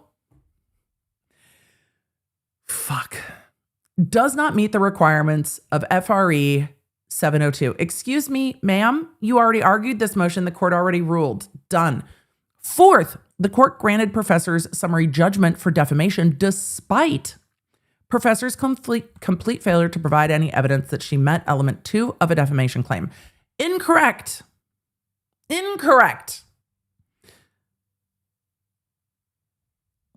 She goes on to say that Professor admits that after 3 years of the filing of the complaint and years after discovery, Professor only intends to submit evidence that she meets element 2 of the defamation claim. Wrong. She doesn't have to meet any of the elements of defamation anymore. Wrong. Defamation's been proven. She doesn't have to meet any of those elements. You're only going to trial on damages. And if you try to get into the elements of the defamation claim, the court is going to just shut it down every single time. And then I imagine the TikToker is going to play the victim and be like, the court is so unfair. The court is against me. No, you're wrong. And you're going to get told no, that you're wrong. And you're not going to like that very much.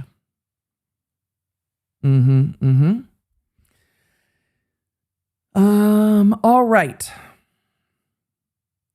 She goes on to say the alleged evidence. Oh, now we know how to say alleged. The alleged evidence should have been introduced at the summary judgment phase. No. Yet, despite her complete failure to submit any evidence that supports that she met element 2 of a defamation claim, the court granted the summary judgment motion for defamation. Fifth, the same applies to element 4 of the defamation claim. Element 4 of a defamation claim in Idaho requires the defendant made an intentional false statement.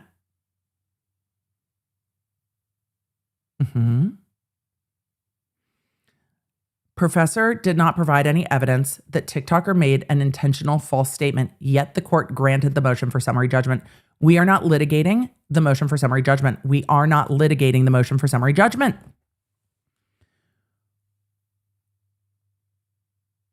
For these reasons, a continuance to allow for an interlocutory appeal is necessary to prevent irreparable harm.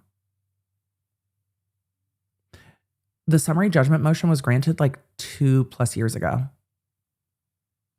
So if you're trying to do an interlock appeal on the summary judgment motion, it's too late.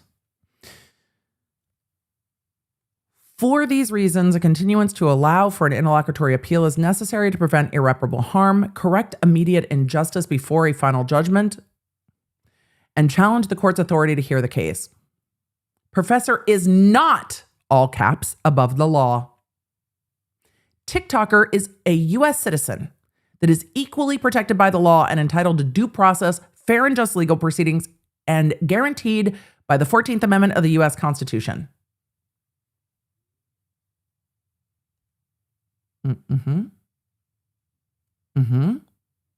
You're in the process now, ma'am. You're in the process now. You're in it. You're in the process. You're in federal court. You're in it. Just ask your lawyer about how the process works. Schofield is bound by the rule of law. TikToker doesn't seem to think that she is, but the professor is, of course. Perhaps it will take an appeal to ensure that the professor is held to the legal standard that applies to Idaho citizens and U.S. citizens. Are we back to vaguely threatening the judge? Your Honor, the injustice, ma'am. There are a lot of injustices in this world. This is not one of them. This is not it. The injustice is not with us. The injustice has been done to the plaintiff here, not you.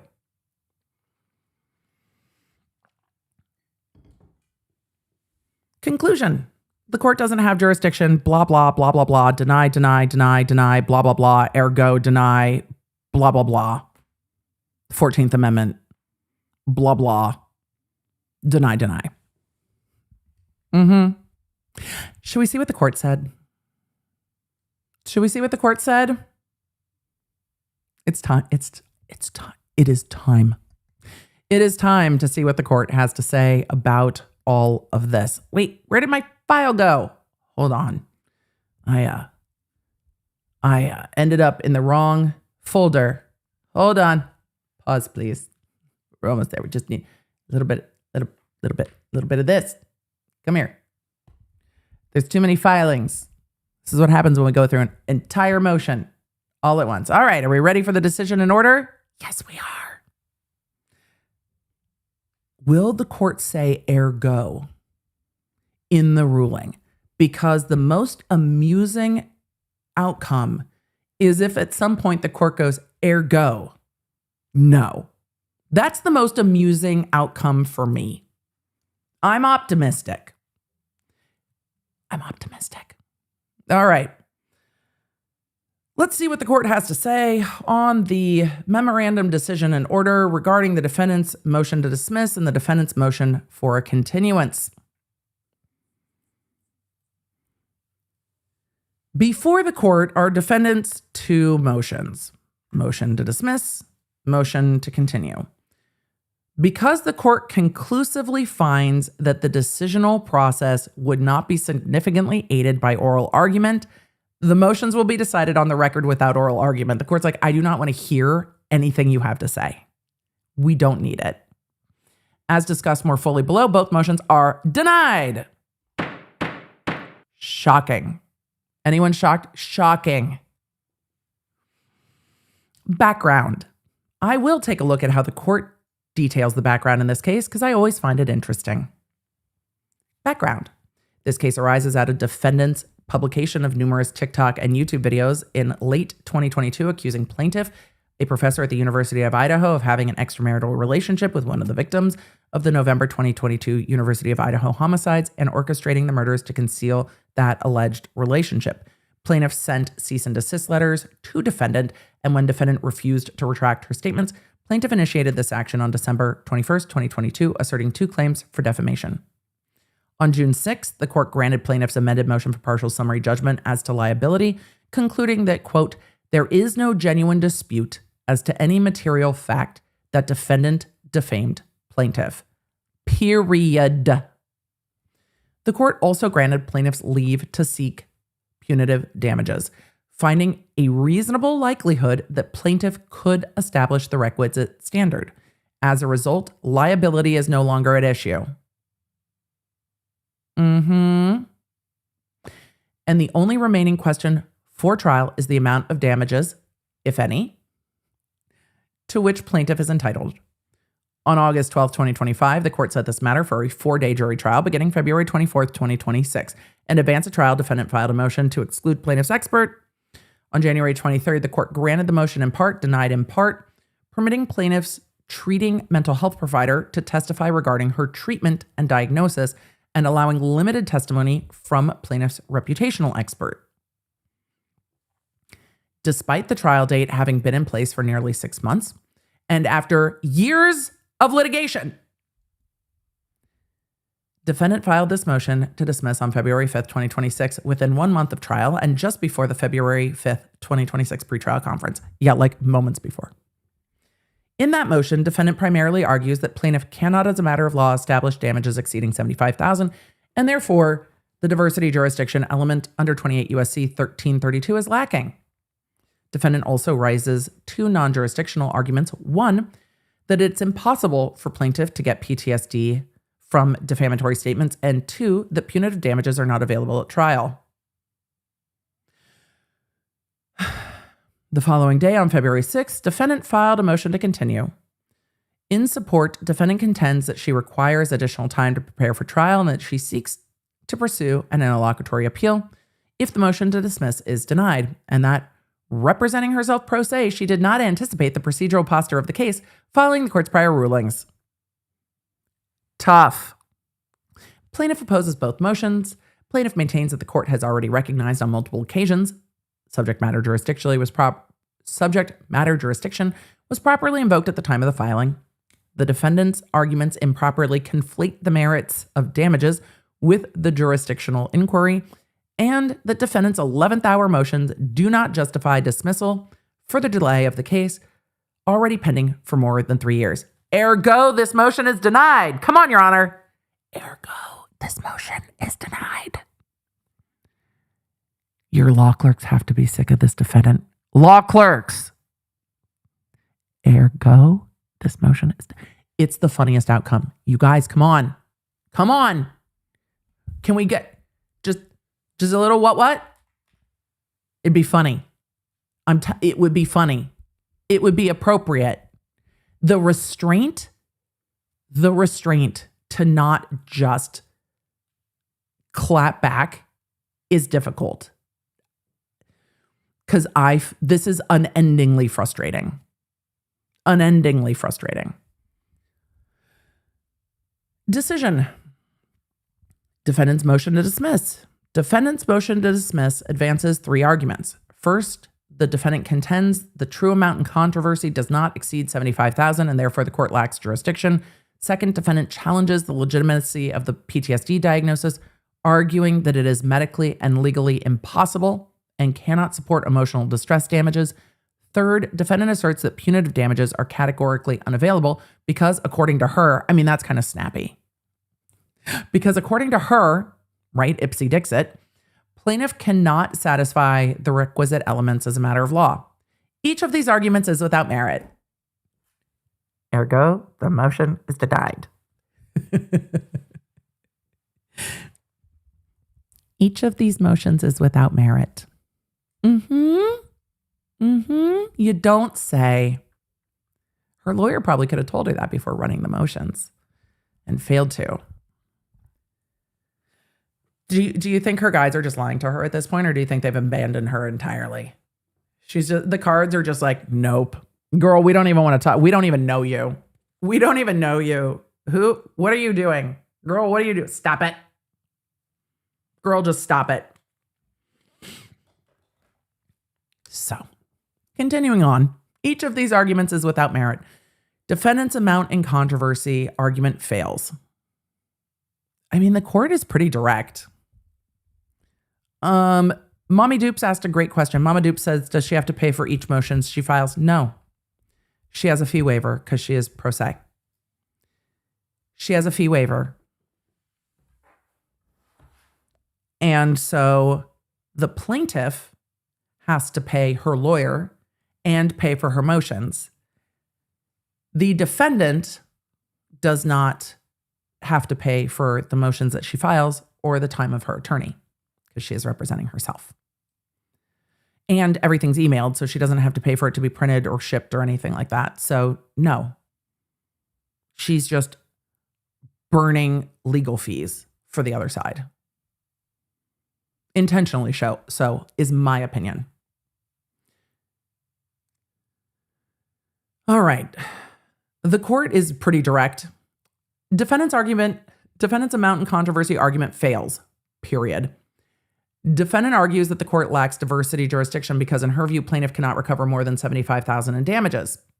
That argument misconstrues both the governing standard and the procedural posture of the case. Wrong. The court goes on to explain it. However, we're going to skip some of the case law on this because, yes, defendant's instant motion is notably not the first time she has raised this challenge. Oh, boy. As plaintiff highlights, defendant has twice before moved to dismiss for lack of SMJ based on the amount in controversy. And then the court lists those. On both occasions, the court rejected defendant's argument that post-complaint developments or disputed facts concerning damages established to a legal certainty that the plaintiff could not recover more than $75,000. The present motion raises no new jurisdictional theory. It simply reasserts the same merits-based objections to plaintiff's damages that the court has already declined to treat as jurisdictional defects. Defects is what the court said. The court is disinclined to acquiesce to your request thrice. The court is now even more advanced posture than when defendant's prior motions were denied. Liability has been established as a matter of law. The only remaining issue for trial is whether and to what extent plaintiff has been damaged. Defendant's renewed attempt to repackage factual disputes over the extent of plaintiff's professional, reputational, and emotional harm as a jurisdictional bar misunderstands the difference between the merits and subject matter jurisdiction. Oh boy. To be sure, in ruling on defendant's motion to exclude, the court expressly recognized that disputes over the existence and extent of plaintiff's damages are an issue for the jury. Ergo, denied. I just keep inserting that.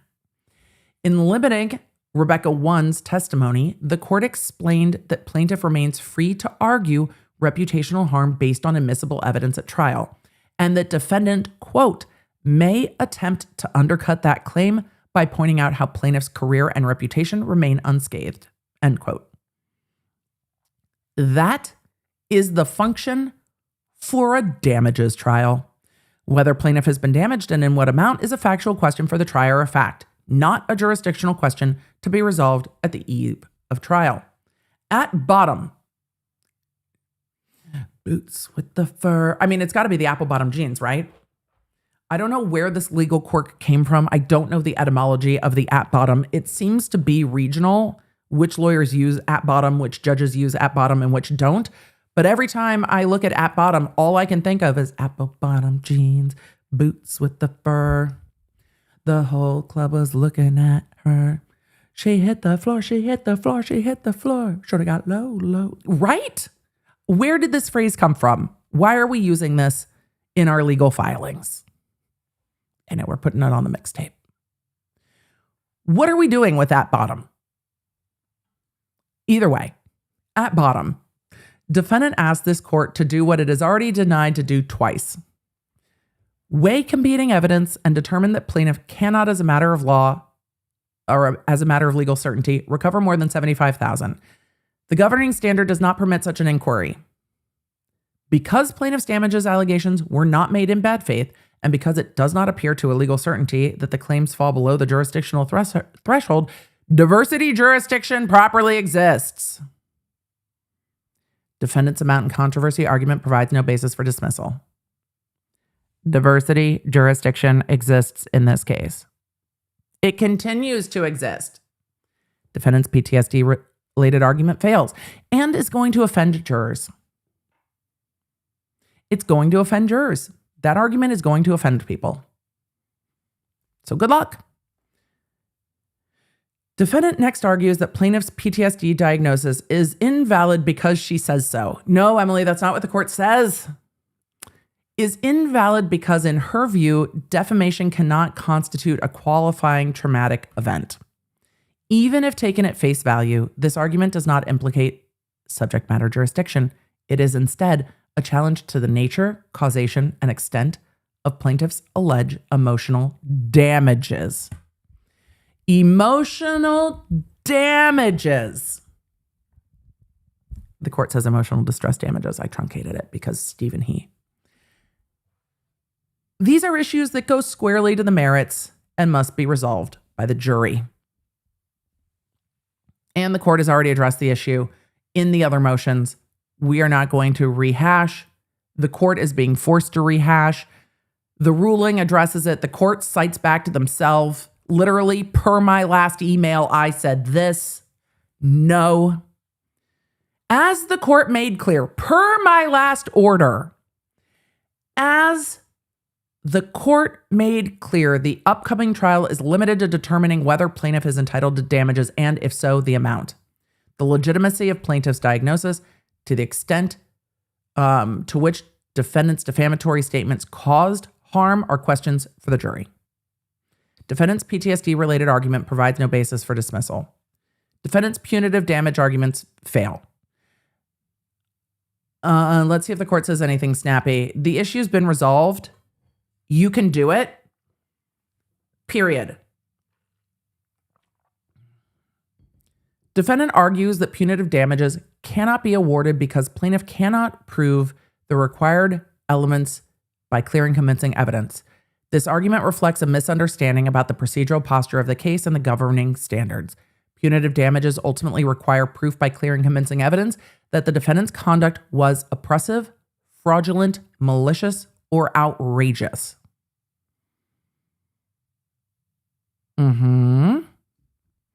They're just going to watch the videos. However, the standard for amending a complaint to assert a claim for punitive damages is not the same as the standard for ultimately prevailing at trial. Your lawyer should be able to tell you this. At the amendment stage, the plaintiff need only demonstrate a reasonable likelihood of proving by clear and convincing evidence that the defendant engaged in the requisite conduct. Did she make the videos? Could it be determined that the videos are either oppressive, fraudulent, malicious, or outrageous? Chat also wants punitive damages. But can we add chat? Chat wants punitive damages. Chat wants punitive damages for the outrageous conduct. Whether plaintiff can ultimately meet the clear and convincing evidence standard gets to defendant's point and is critically a separate question. It is one reserved for the jury. Defendant is free to argue that the evidence does not rise to that level, but at this trial stage, there is no basis to conclude that punitive damages are categorically unavailable as a matter of law, let alone a basis for a dismissal. In sum, ergo, liability has been established, and the court has already determined that plaintiff has met the threshold standard of punitive damages, whether the evidence presented at trial ultimately satisfies the clear and convincing evidence standard, which is low, by the way. Clear and convincing evidence is a low standard. If at trial ultimately satisfies the clear and convincing evidence standard remains to be seen. Until then, defendant's punitive damages argument provides no basis for dismissal. Motion to continue. All right, we're almost there, everybody. Motion to continue. Defendant moves to continue the February 24th trial date, arguing that she requires additional time in light of her recently filed motion to dismiss and her stated desire to pursue an interlocutory appeal should the motion be denied. In essence, defendant contends that the timing of her own jurisdictional motion, one that tracks several similar preceding motions, justifies delaying a trial that's been set for nearly 6 months in a case that's been pending for years. It does not. Period. Ergo, for the reasons, I'm just putting it in there. For the reasons stated below, the request for a continuance is without merit. And then the court continues. The court doesn't end there. The court continues. The record reflects defendant's lack of diligence. We're just going to let the court air the defendant out for a little bit. For our own schadenfreude. We're in it now. The record reflects defendant's lack of diligence. Trial was set on August 12, 2025 for February 24, 2026, more than 6 months in advance. This case has been pending since December 2022. Liability was resolved in June 2024. Defendant waited until February 5th, 2026, less than 3 weeks before trial, and on the day of the pretrial conference to file her motion to dismiss. The following day, she moved to continue the trial. The compressed timeline is the product of defendant's own litigation choices. Oh boy! You lost it for yourself. A party cannot create urgency through late filed motions and then rely on that urgency as grounds for continuance. You made your bed. Good luck. Those are litigation tactics. Second, there is no demonstrated need for continuance. Defendant's motion to dismiss has been addressed by this memorandum decision and order and in 2 previous orders and lacks merit.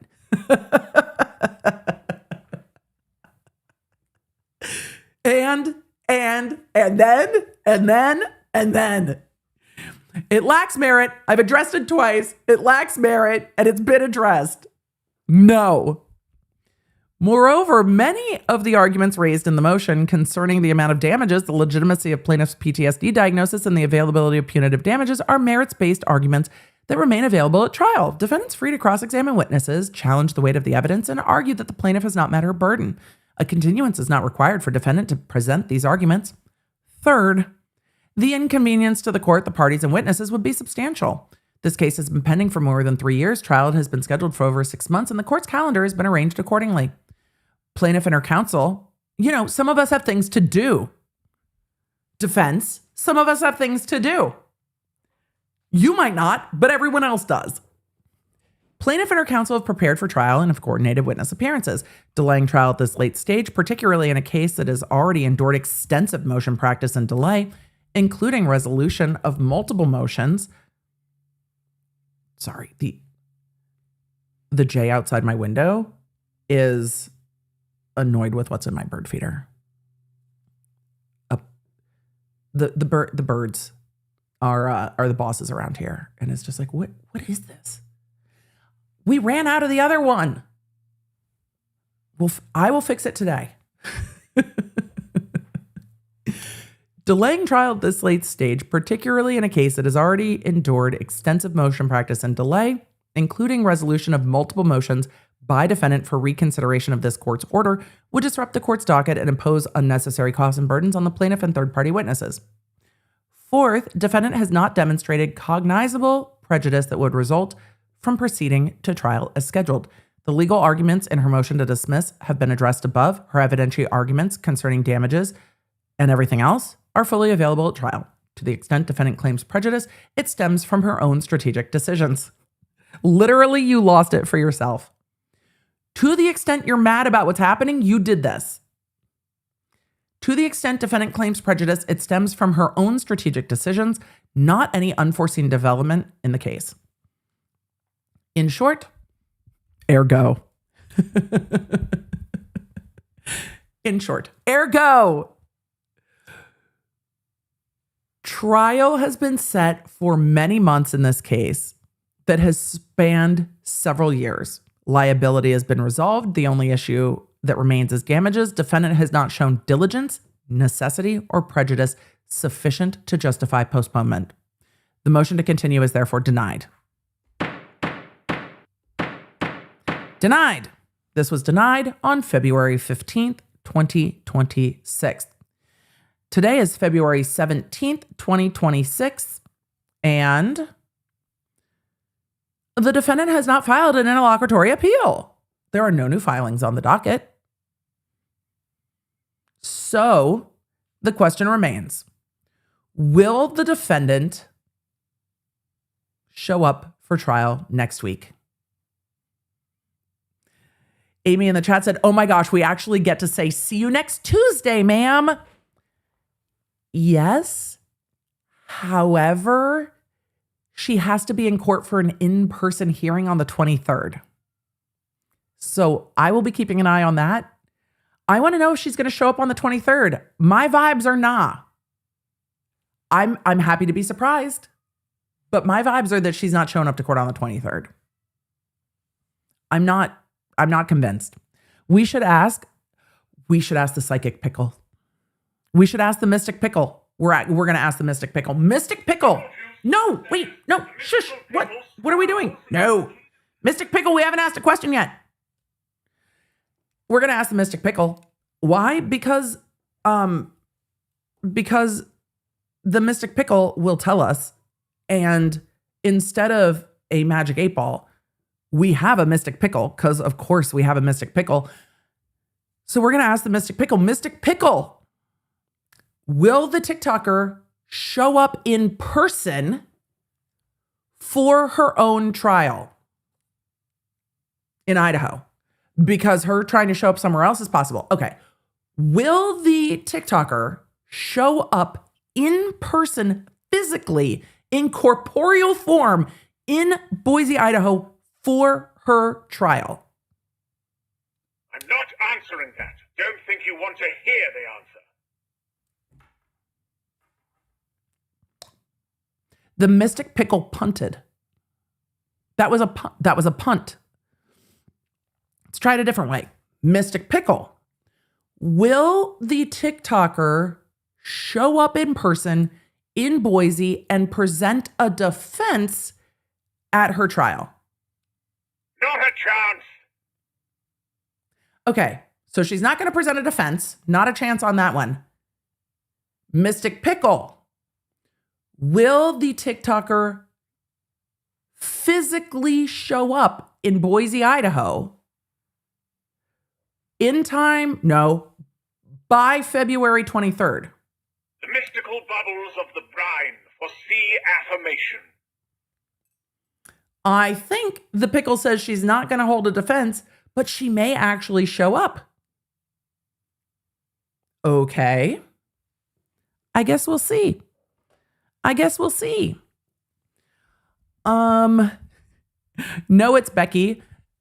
Becky, you are our fourth Becky. No, I love you. It's Boise.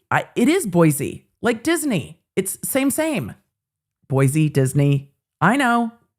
It is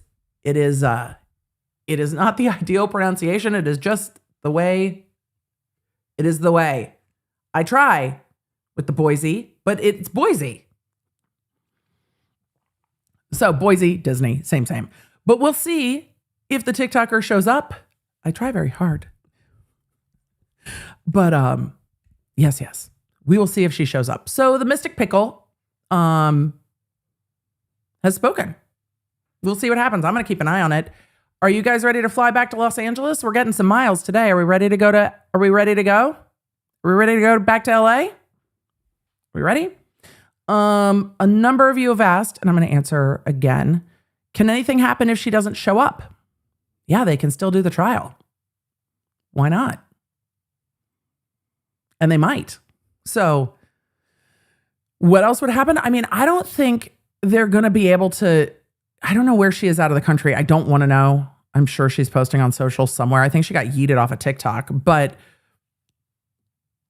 I don't know. Can she lose by default? I think they would just do the trial without her.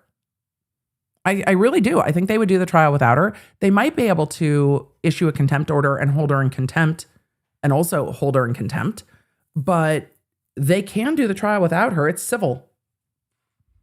And then, that's kind of an own goal. All right, let's go to Los Angeles. We need to talk about RonRon.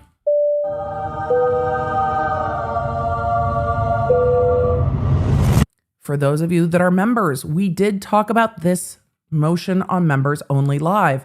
Thank you very much for no spoilers for those that have not gotten to see us cover this motion yet.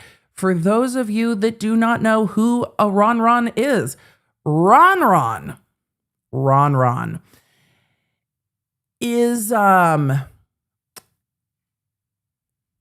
the attorney for the plaintiff in the Cardi B case. RonRon had an interesting trial strategy. RonRon was accused during trial of arguing facts not in evidence during closing, which he objectively did because we watched that happen. At the end of the Cardi B trial, the court indicated that the court would allow a motion to compel regarding contempt of court and sanctions due to the violation of the court's motions in limine, in addition to the arguing facts not in evidence at closing. It happened multiple times. And then the attorney for plaintiff in that case spun out in the wildest way. And not only did he spin out, but he spun out and argued, I can't fully defend myself. I have a lawyer. That lawyer never appeared or filed anything. I'm just a baby. He argued that he is an inexperienced, unseasoned lawyer, that he has only been practicing for 21 plus years, that he has only done like 10 or so trials, and that he just didn't know any better, and that his law license is the most important thing to him, and that the court is the prettiest judge he's ever been before. I'm adding that part. Everything else is not hyperbolic. And that he would never willfully violate the court orders, and that he just didn't understand, but also not that he just didn't understand. He didn't understand, but also someone else, his office manager, wrote his questions for him, and he was just reading those questions. And so he didn't mean to violate the court's order, but he didn't understand it was the court's motion to eliminate order, but he didn't even write his questions. Somebody else did. His office manager, who may or may not be a magician. I am not making any of that up. We're going to talk about it. When we were covering this case, I was a bit horrified by the actions and behaviors of this attorney, so I Googled him. And that's when we found that RonRon had another case where he was accused of assaulting opposing counsel in the hallway and like putting hands on opposing counsel and like grabbing and spinning opposing counsel and then stomping on his glasses, and that this kerfuffle in the hallway actually caused a mistrial in another case that he was well into trial on. That also happened in Los Angeles, happened in a medical malpractice case dealing with a legal malpractice case dealing with the Garrigus firm. So RonRon caused a mistrial in that case that is still pending. Maybe it's a medical malpractice case and the Garrigus counsel is the opposing counsel. Either way, we have covered that case a bit. RonRon has been referred to as a menace in the hallways, and then does the same thing the TikToker does. "Nuh-uh, Your Honor, I would never," but they did. And actually accused opposing counsel in the Cardi B case of being a menace in the hallways.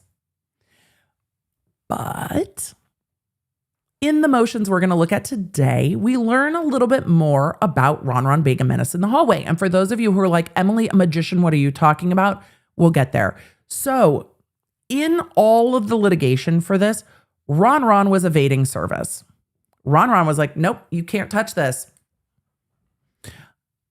and was not able to be served. So process servers went to addresses connected with him, including his office, which he said in trial, "My office on Wilshire, my office on Wilshire, my office on Wilshire." Oh, my office on Wilshire. It was full Banfield levels of "I'm tall and they brought me cookies," but my office on Wilshire. Well, they went to serve him at his office on Wilshire. Not his office. And hasn't been his office for quite some time. So they tried to serve him at the office. They tried to serve him at another house. Do you know the other house that was associated with him? His mom's house. They tried to go to other addresses associated with him, and it was his mom's house. So then Cardi B's team filed a motion to deem him served because A, the court said you can file a motion. B, the motion was filed. C, he responded to the motion and then wouldn't accept personal service after he'd already responded to it.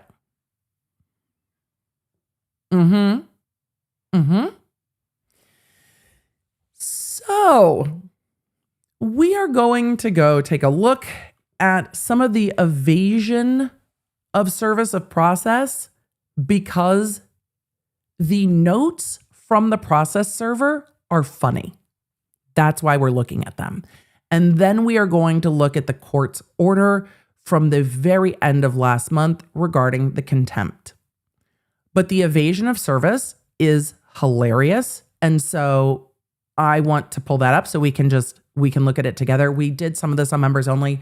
So for some of you who are like, "This seems familiar," yes, and we've got to bring the whole class up to speed.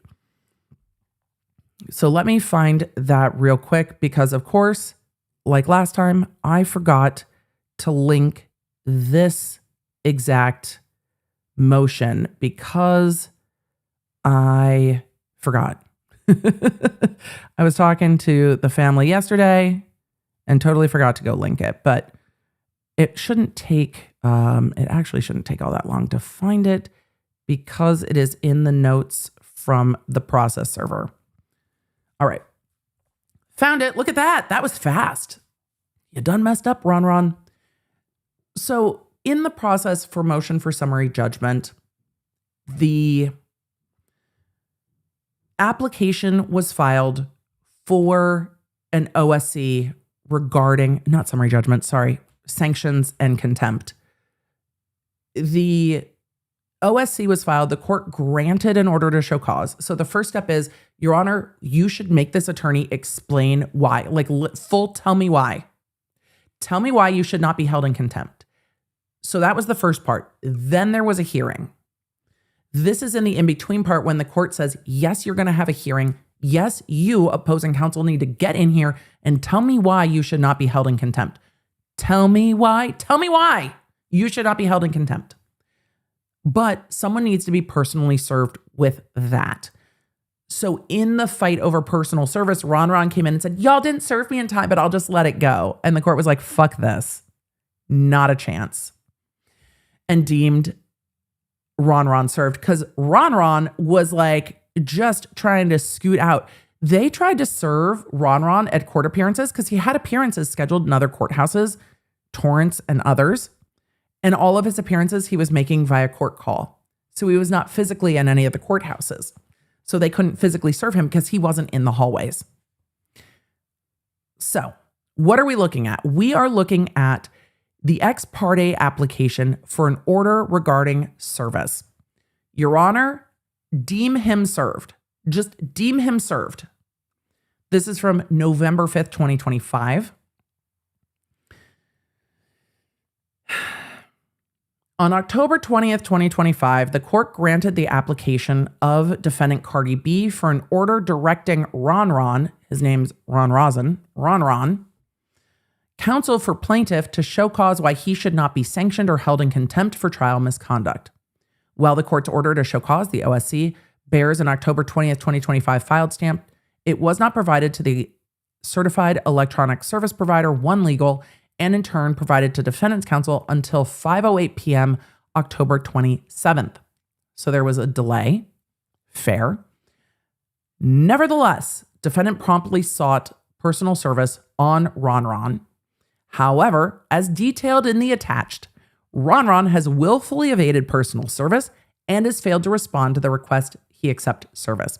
Yet, he has been served by email as he previously demanded in writing and by personal delivery to his office of record and to another address he has used in litigation. He presumably also was served via the court's electronic filing system. Accordingly, defendant respectfully applies for an order deeming him served. They've got the identification of counsel, and then we get into the motion. We're going to go to the attachments pretty quickly. Defendant has complied with the OSC requirements of service by email. They talk about serving him by email at the email address that he uses, which is tillybeverlyhills@yahoo.com. Emily, why do you call this out? Because if you are working with counsel, what I want to see is at lawfirmname.com. At lawfirmname.com. That's what I want to see in the email address. But that's the email that he has designated for service of process. Defendant's multiple attempts to serve RonRon. Although defense counsel did not receive the OSC until October 27th, they immediately arranged for personal service. The office at Wilshire. On October 28th, 2025, personal service was attempted on RonRon at his office of record, 9025 Wilshire Boulevard, Suite 304.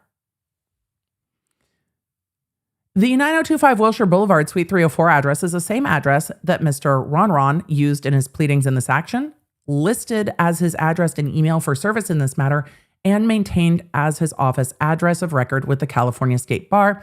However, no one was present at the office address. Personal service was attempted at a home address. It was indicated he no longer lives there. Personal service was attempted at the home address of Caitlin Tilley, and that was unsuccessful. Personal service was again attempted on October 25th at 9025 Wilshire Boulevard, Suite 304. I am reading this. For those of you listening in the background, give me a second. I am reading this directly from the filings. Directly from the filings. On October 28th, 2025, personal service was again attempted at Mr. RonRon's. Okay, I added that. At Mr. RonRon's purported address for record of this matter. No, in this matter. The process server was met by a person claiming to be a magician who stated that the office is his own and that RonRon was not there and that he only accepts deliveries for RonRon. I am not making that up.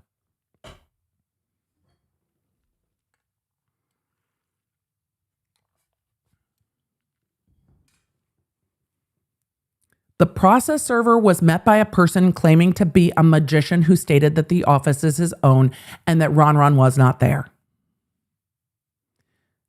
On October 29th, public records checks revealed that RonRon is affiliated with a different suite location, which is a different office in the same building, which is found to be occupied by a magician. Service was attempted at the other suite. That suite was used as a shipping office. None of them knew who RonRon was. But a staff member in the building said that RonRon receives mail at the 304 address, but has not been a tenant in over 15 years.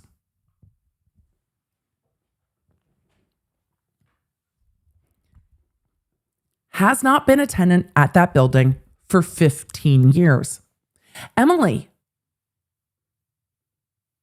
do we know why? Do we know why he's not been a tenant for over 15 years? We do. Yeah, we do. Yeah, we do. We're going to skip the rest of this and we're going to go to the declarations from the process server. We're going to skip the rest of it. We're going to go to the process server statements. So give me 1 second. Let me pull those up because the details are really in the attachments.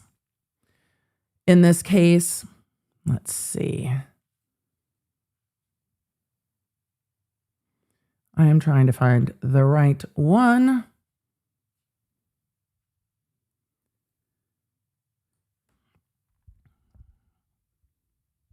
Oh, wrong one. No. This is from October 28th at 2:25 p.m. Office 304 has a sign on the wall for RonRon. He needs to call him before accepting any deliveries. Michael is a magician. He runs Gilmore Fegan Community Development Cooperation and Fantastic Fig Magician. Ron only receives mail there. Those are the notes from Service of Process.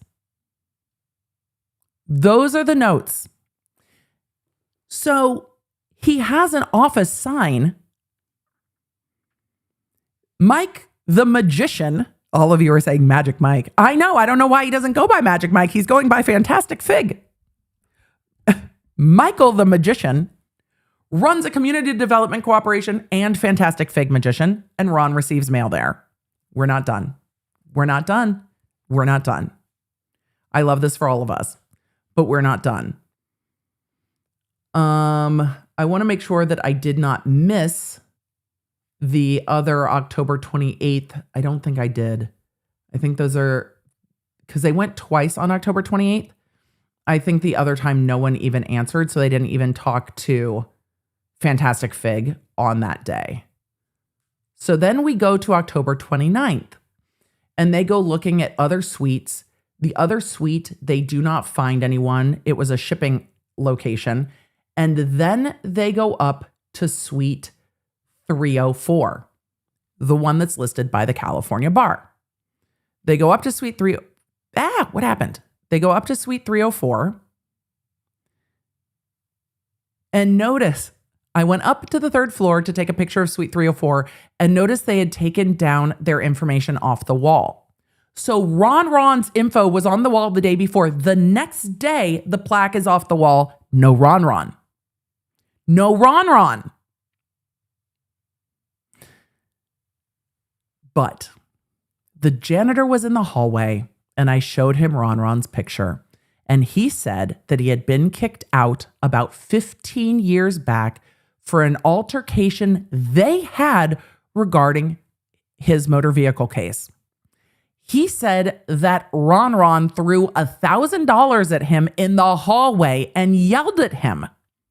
And since they have cameras, he told the landlord and had him kicked out, but he still received mail over at suite 304. Because even 15 years hence, he is a fucking menace in the hallway. So not only is his office literally occupied by a magician, they tried to serve him with court papers at his at his office that is listed for the California State Bar. And then he takes his name off the wall. Like they're not going to find you. He takes his name off the wall. And then the janitor just happens to be there saying, oh, that guy? He got kicked out for verbally assaulting me in the hallway. Why is he still allowed to collect packages there? Why is this allowed? Why has the landlord not filed a change of service or a change of address? How is this allowed? So the magician collects packages for him but doesn't accept service of process. You have to have a valid address for service of process. You're a lawyer.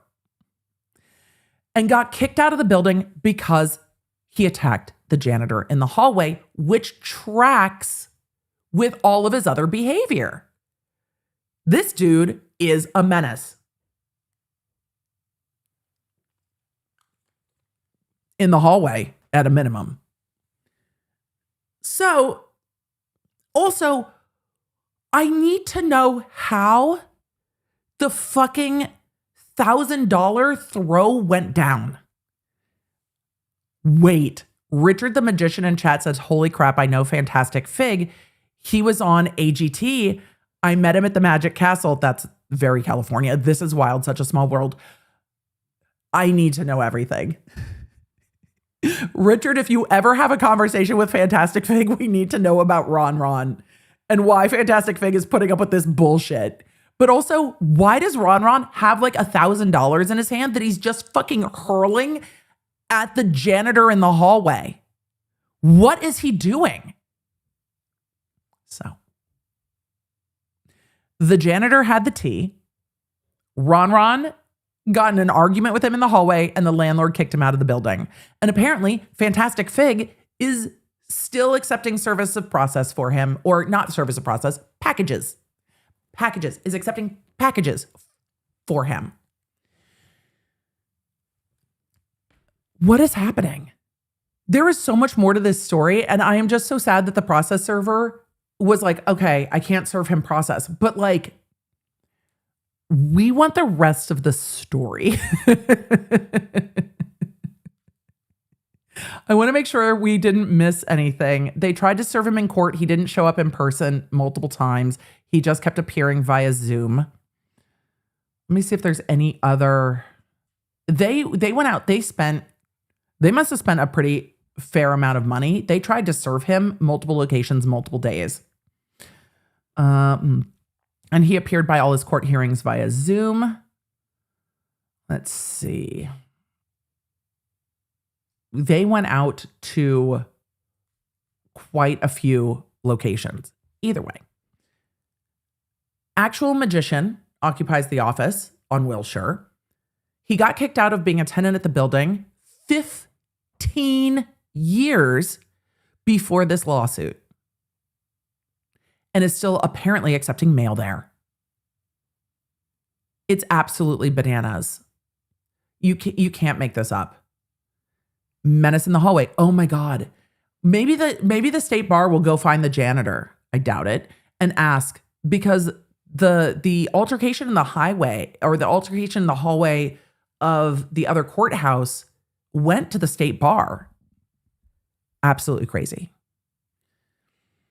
Absolutely crazy. And in trial, he was like, but my office on Wilshire. So you're lying in court. You're actually lying. That is not your office. You got yeeted out of the building 15 years ago. He said it over and over and over. Oh, my office is on Wilshire. No, it's not. You don't have an office. Fantastic Fig, the Magic Mike, has an office. You don't.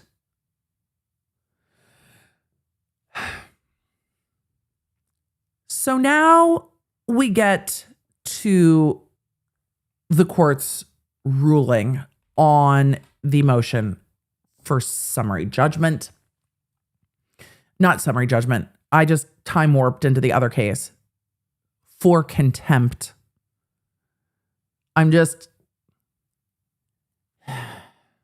Yeah.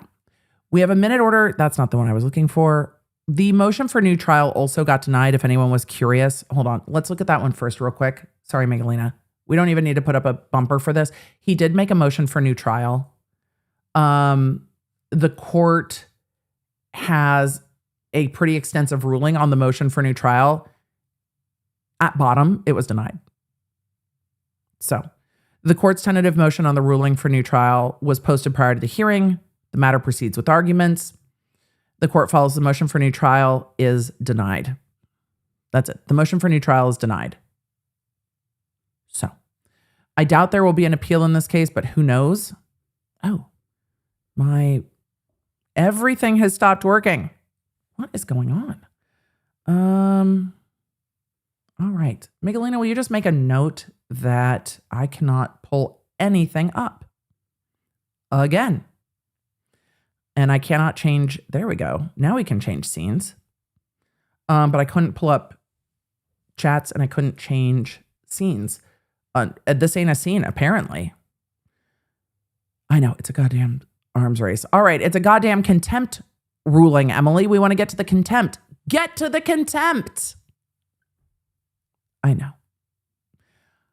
This ruling and order is from January 28th, 2025.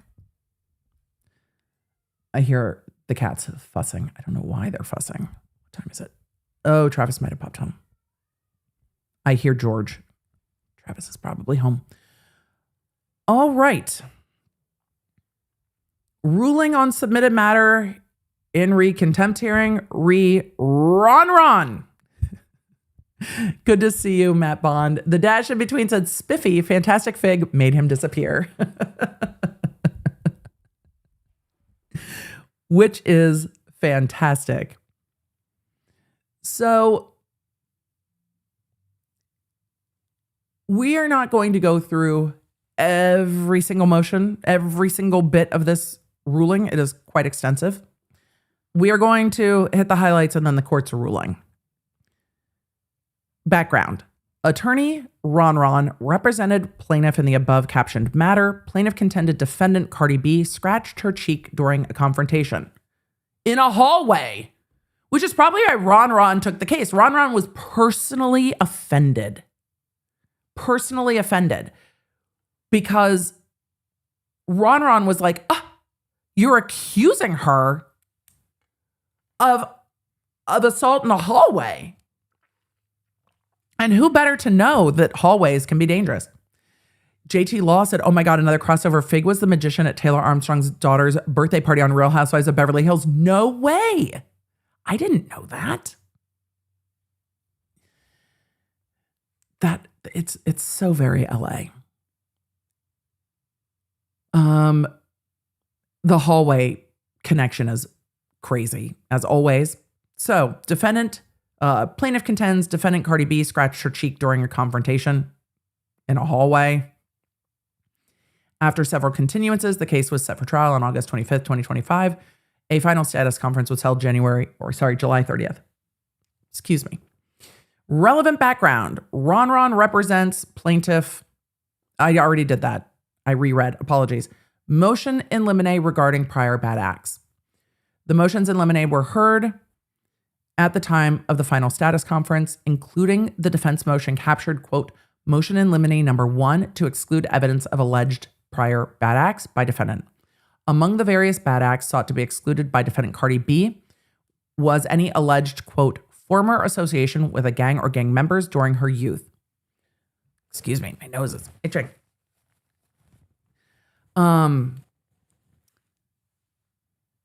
The motion relied in part on evidence code 1101A, which precludes the introduction of character evidence to prove conduct on a specific occasion.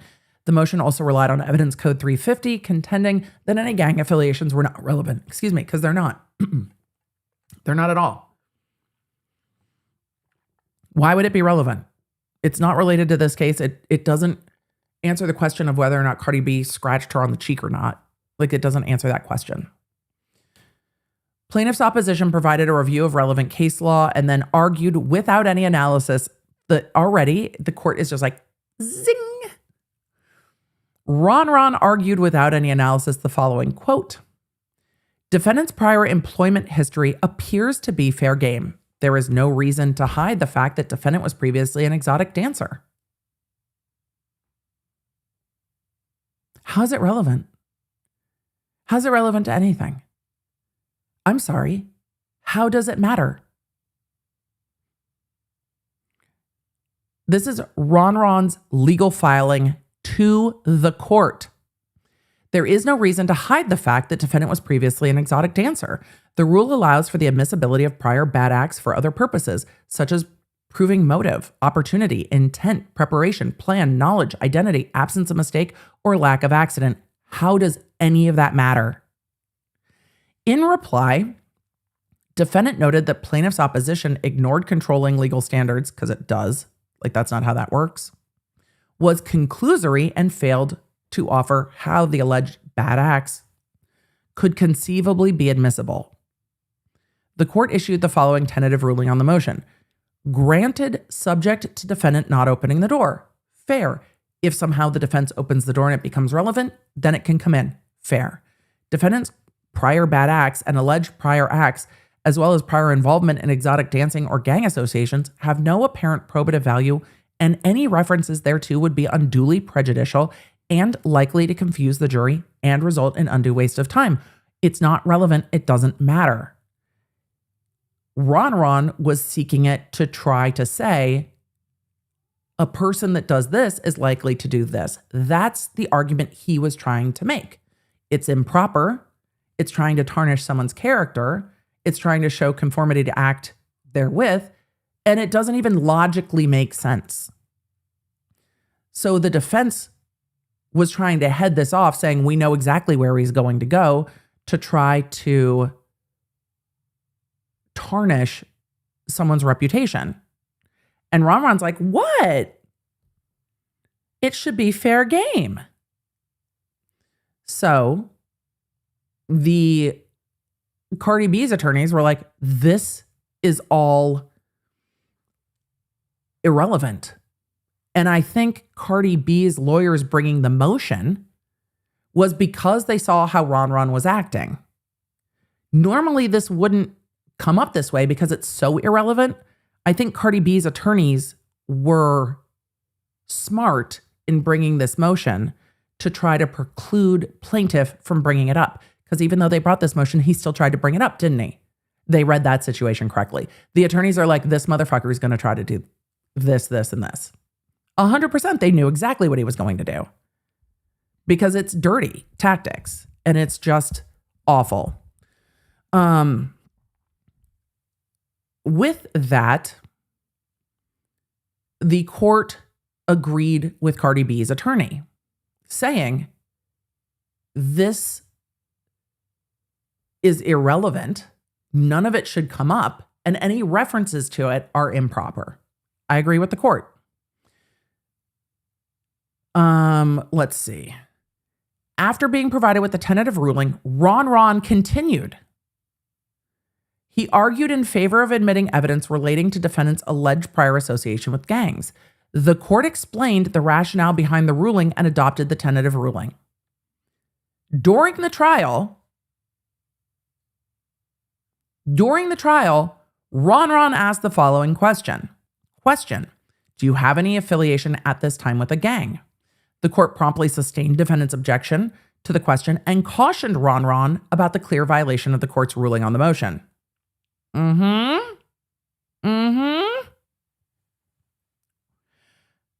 And remember, in RonRon's motions, Ron argued, 1, he didn't understand the court's ruling.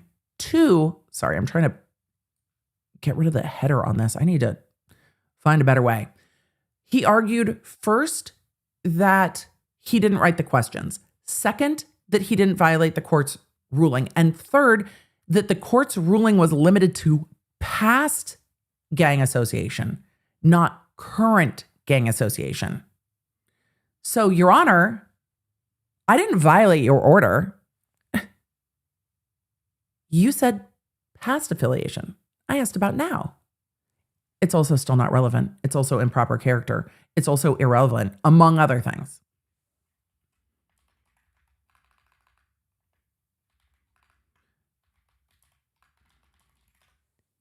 So then,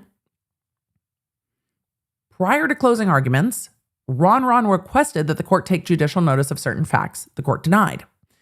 After the court ruled, the following dialogue took place. RonRon, I want to be clear that I intend to argue in my closing. The court, it's not in evidence, though. The court continued. I think it's readily apparent that you can't argue facts that aren't in evidence. Right. At the plaintiff and the plaintiff counsel knows that. I think he knows that he would be violating the rules of professional conduct or professional responsibility by intentionally arguing facts that are outside the evidence that was presented in court. During a later discussion, RonRon confirmed his understanding of the scope of closing argument.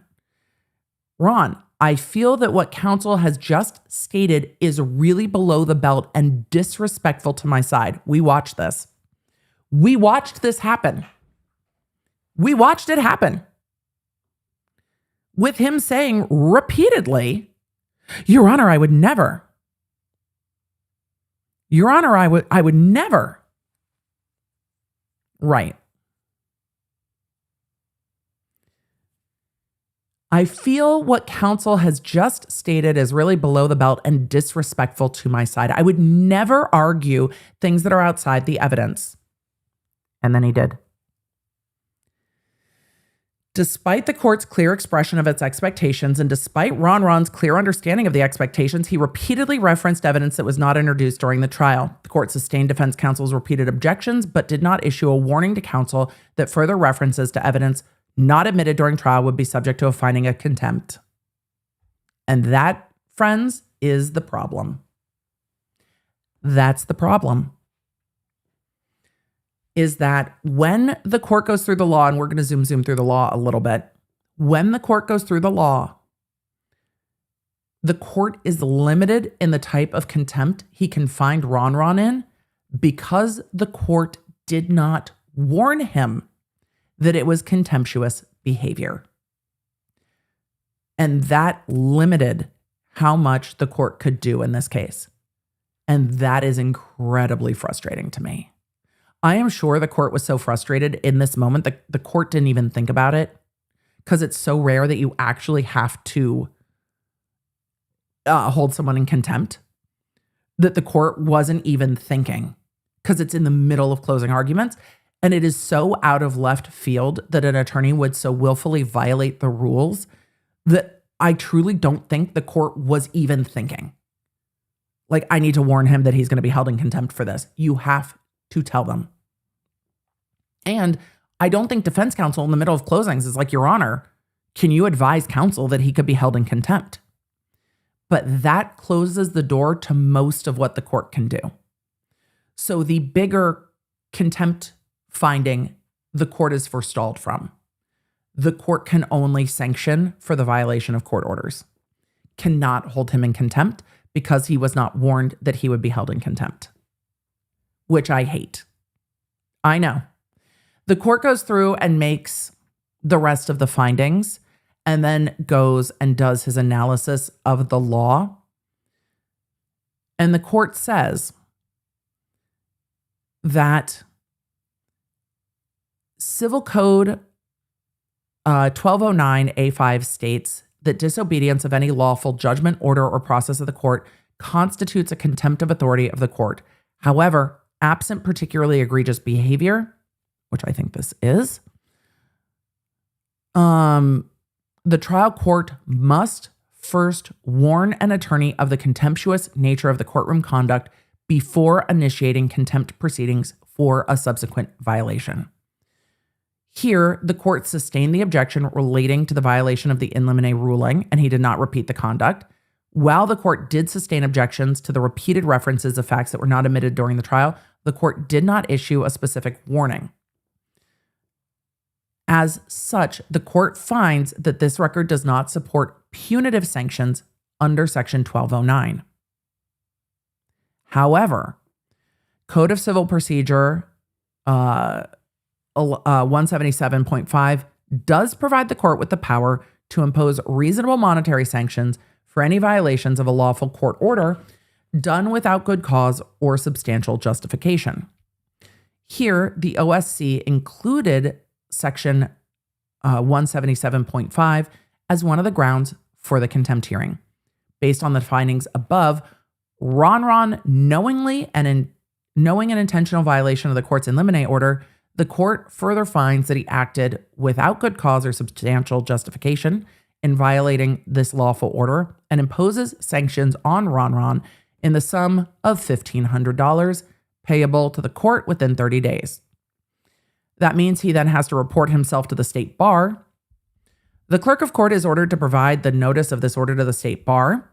He is reminded of his obligation to also report himself to the state bar. And this will go to the state bar. He is required to pay within 30 days of January 28th. We have not exceeded that 30 days yet. I have not seen notice that he's paid. $1,500 are the sanctions imposed because the court could not hold him in contempt under the other code section because the court did not warn him that a further reference to facts not in evidence in closing would be contemptible. So he could only go under the other code section, which is so frustrating. Judges do not hold people in contempt very often. I am not surprised that the judge was not even thinking about the civil code and contempt, but this is how attorneys like this get away with things. Because if the other side is not thinking about it and the court's not thinking about it, they skate through on, you didn't tell me I could be held in contempt.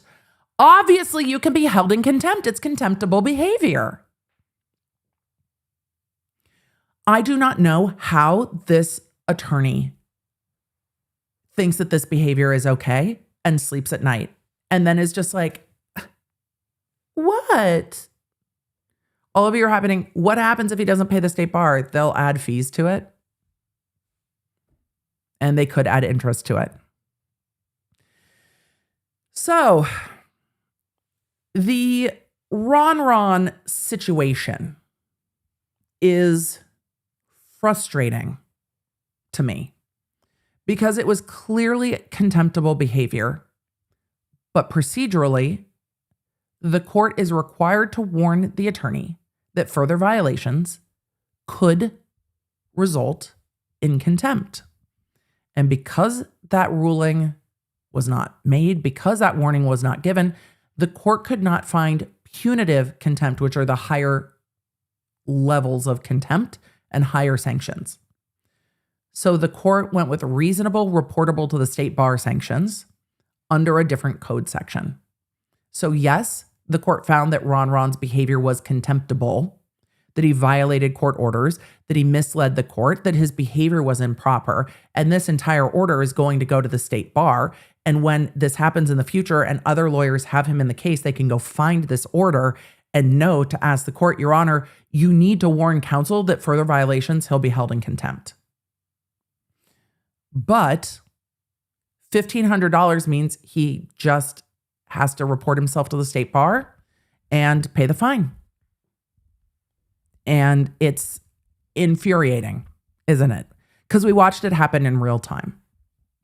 It should, though, be a warning to clients and future clients that this is not an attorney who is in good standing with numerous courts across the county and who has mucked up cases that we have seen with this type of behavior. And if you are looking at a trial case, an attorney that is filing signed motions under penalty of perjury saying, I'm just not a trial lawyer, Your Honor. I just don't know what I'm doing. I don't know the rules. I'm unseasoned is something to be considered. So RonRon was sanctioned $1,500 and has to report himself to the state bar. The court listed out in numerous pages all of the violations. So hopefully next time, this will not happen. He has been sanctioned much more substantial amounts in other cases for discovery violations.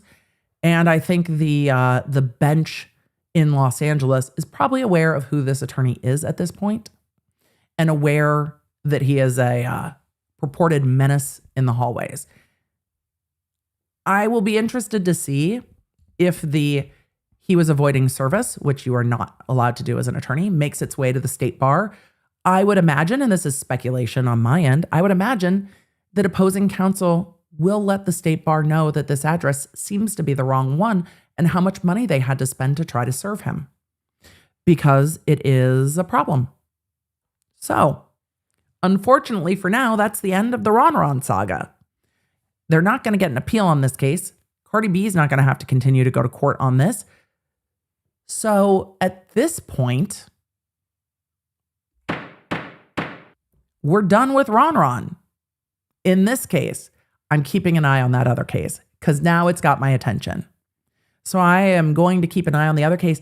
Remember, the case that got mistried because of the hallway altercation, it's going back to trial later this year. So I'm keeping an eye on that as well. Law Nerds, I completely lost track of time. You're shocked. I know you're shocked, but I have to get to a meeting because we are trying to get stuff ready for the Richins trial for y'all. So I have got to zoom to a meeting. I am sorry that I did not get to do more questions. We're going to... I love that we got to talk about magicians. Katie said Fig has a show partner named Newton. It's a cat. That's amazing. We love a cat. Also, cats and magicians go hand in hand. Fantastic Fig waves his magic wand and the parcels appear in RonRon's real office. I mean, RonRon's treating that office like a room of requirement. It's bananas. Richard the Magician said, as far as I know, Fantastic Fig's real name is Paul, not Mike, which is weird. He does a whole bit with a psychic cat. Yes, a real cat. I don't think there's more than one Fantastic Fig. This is fantastic information.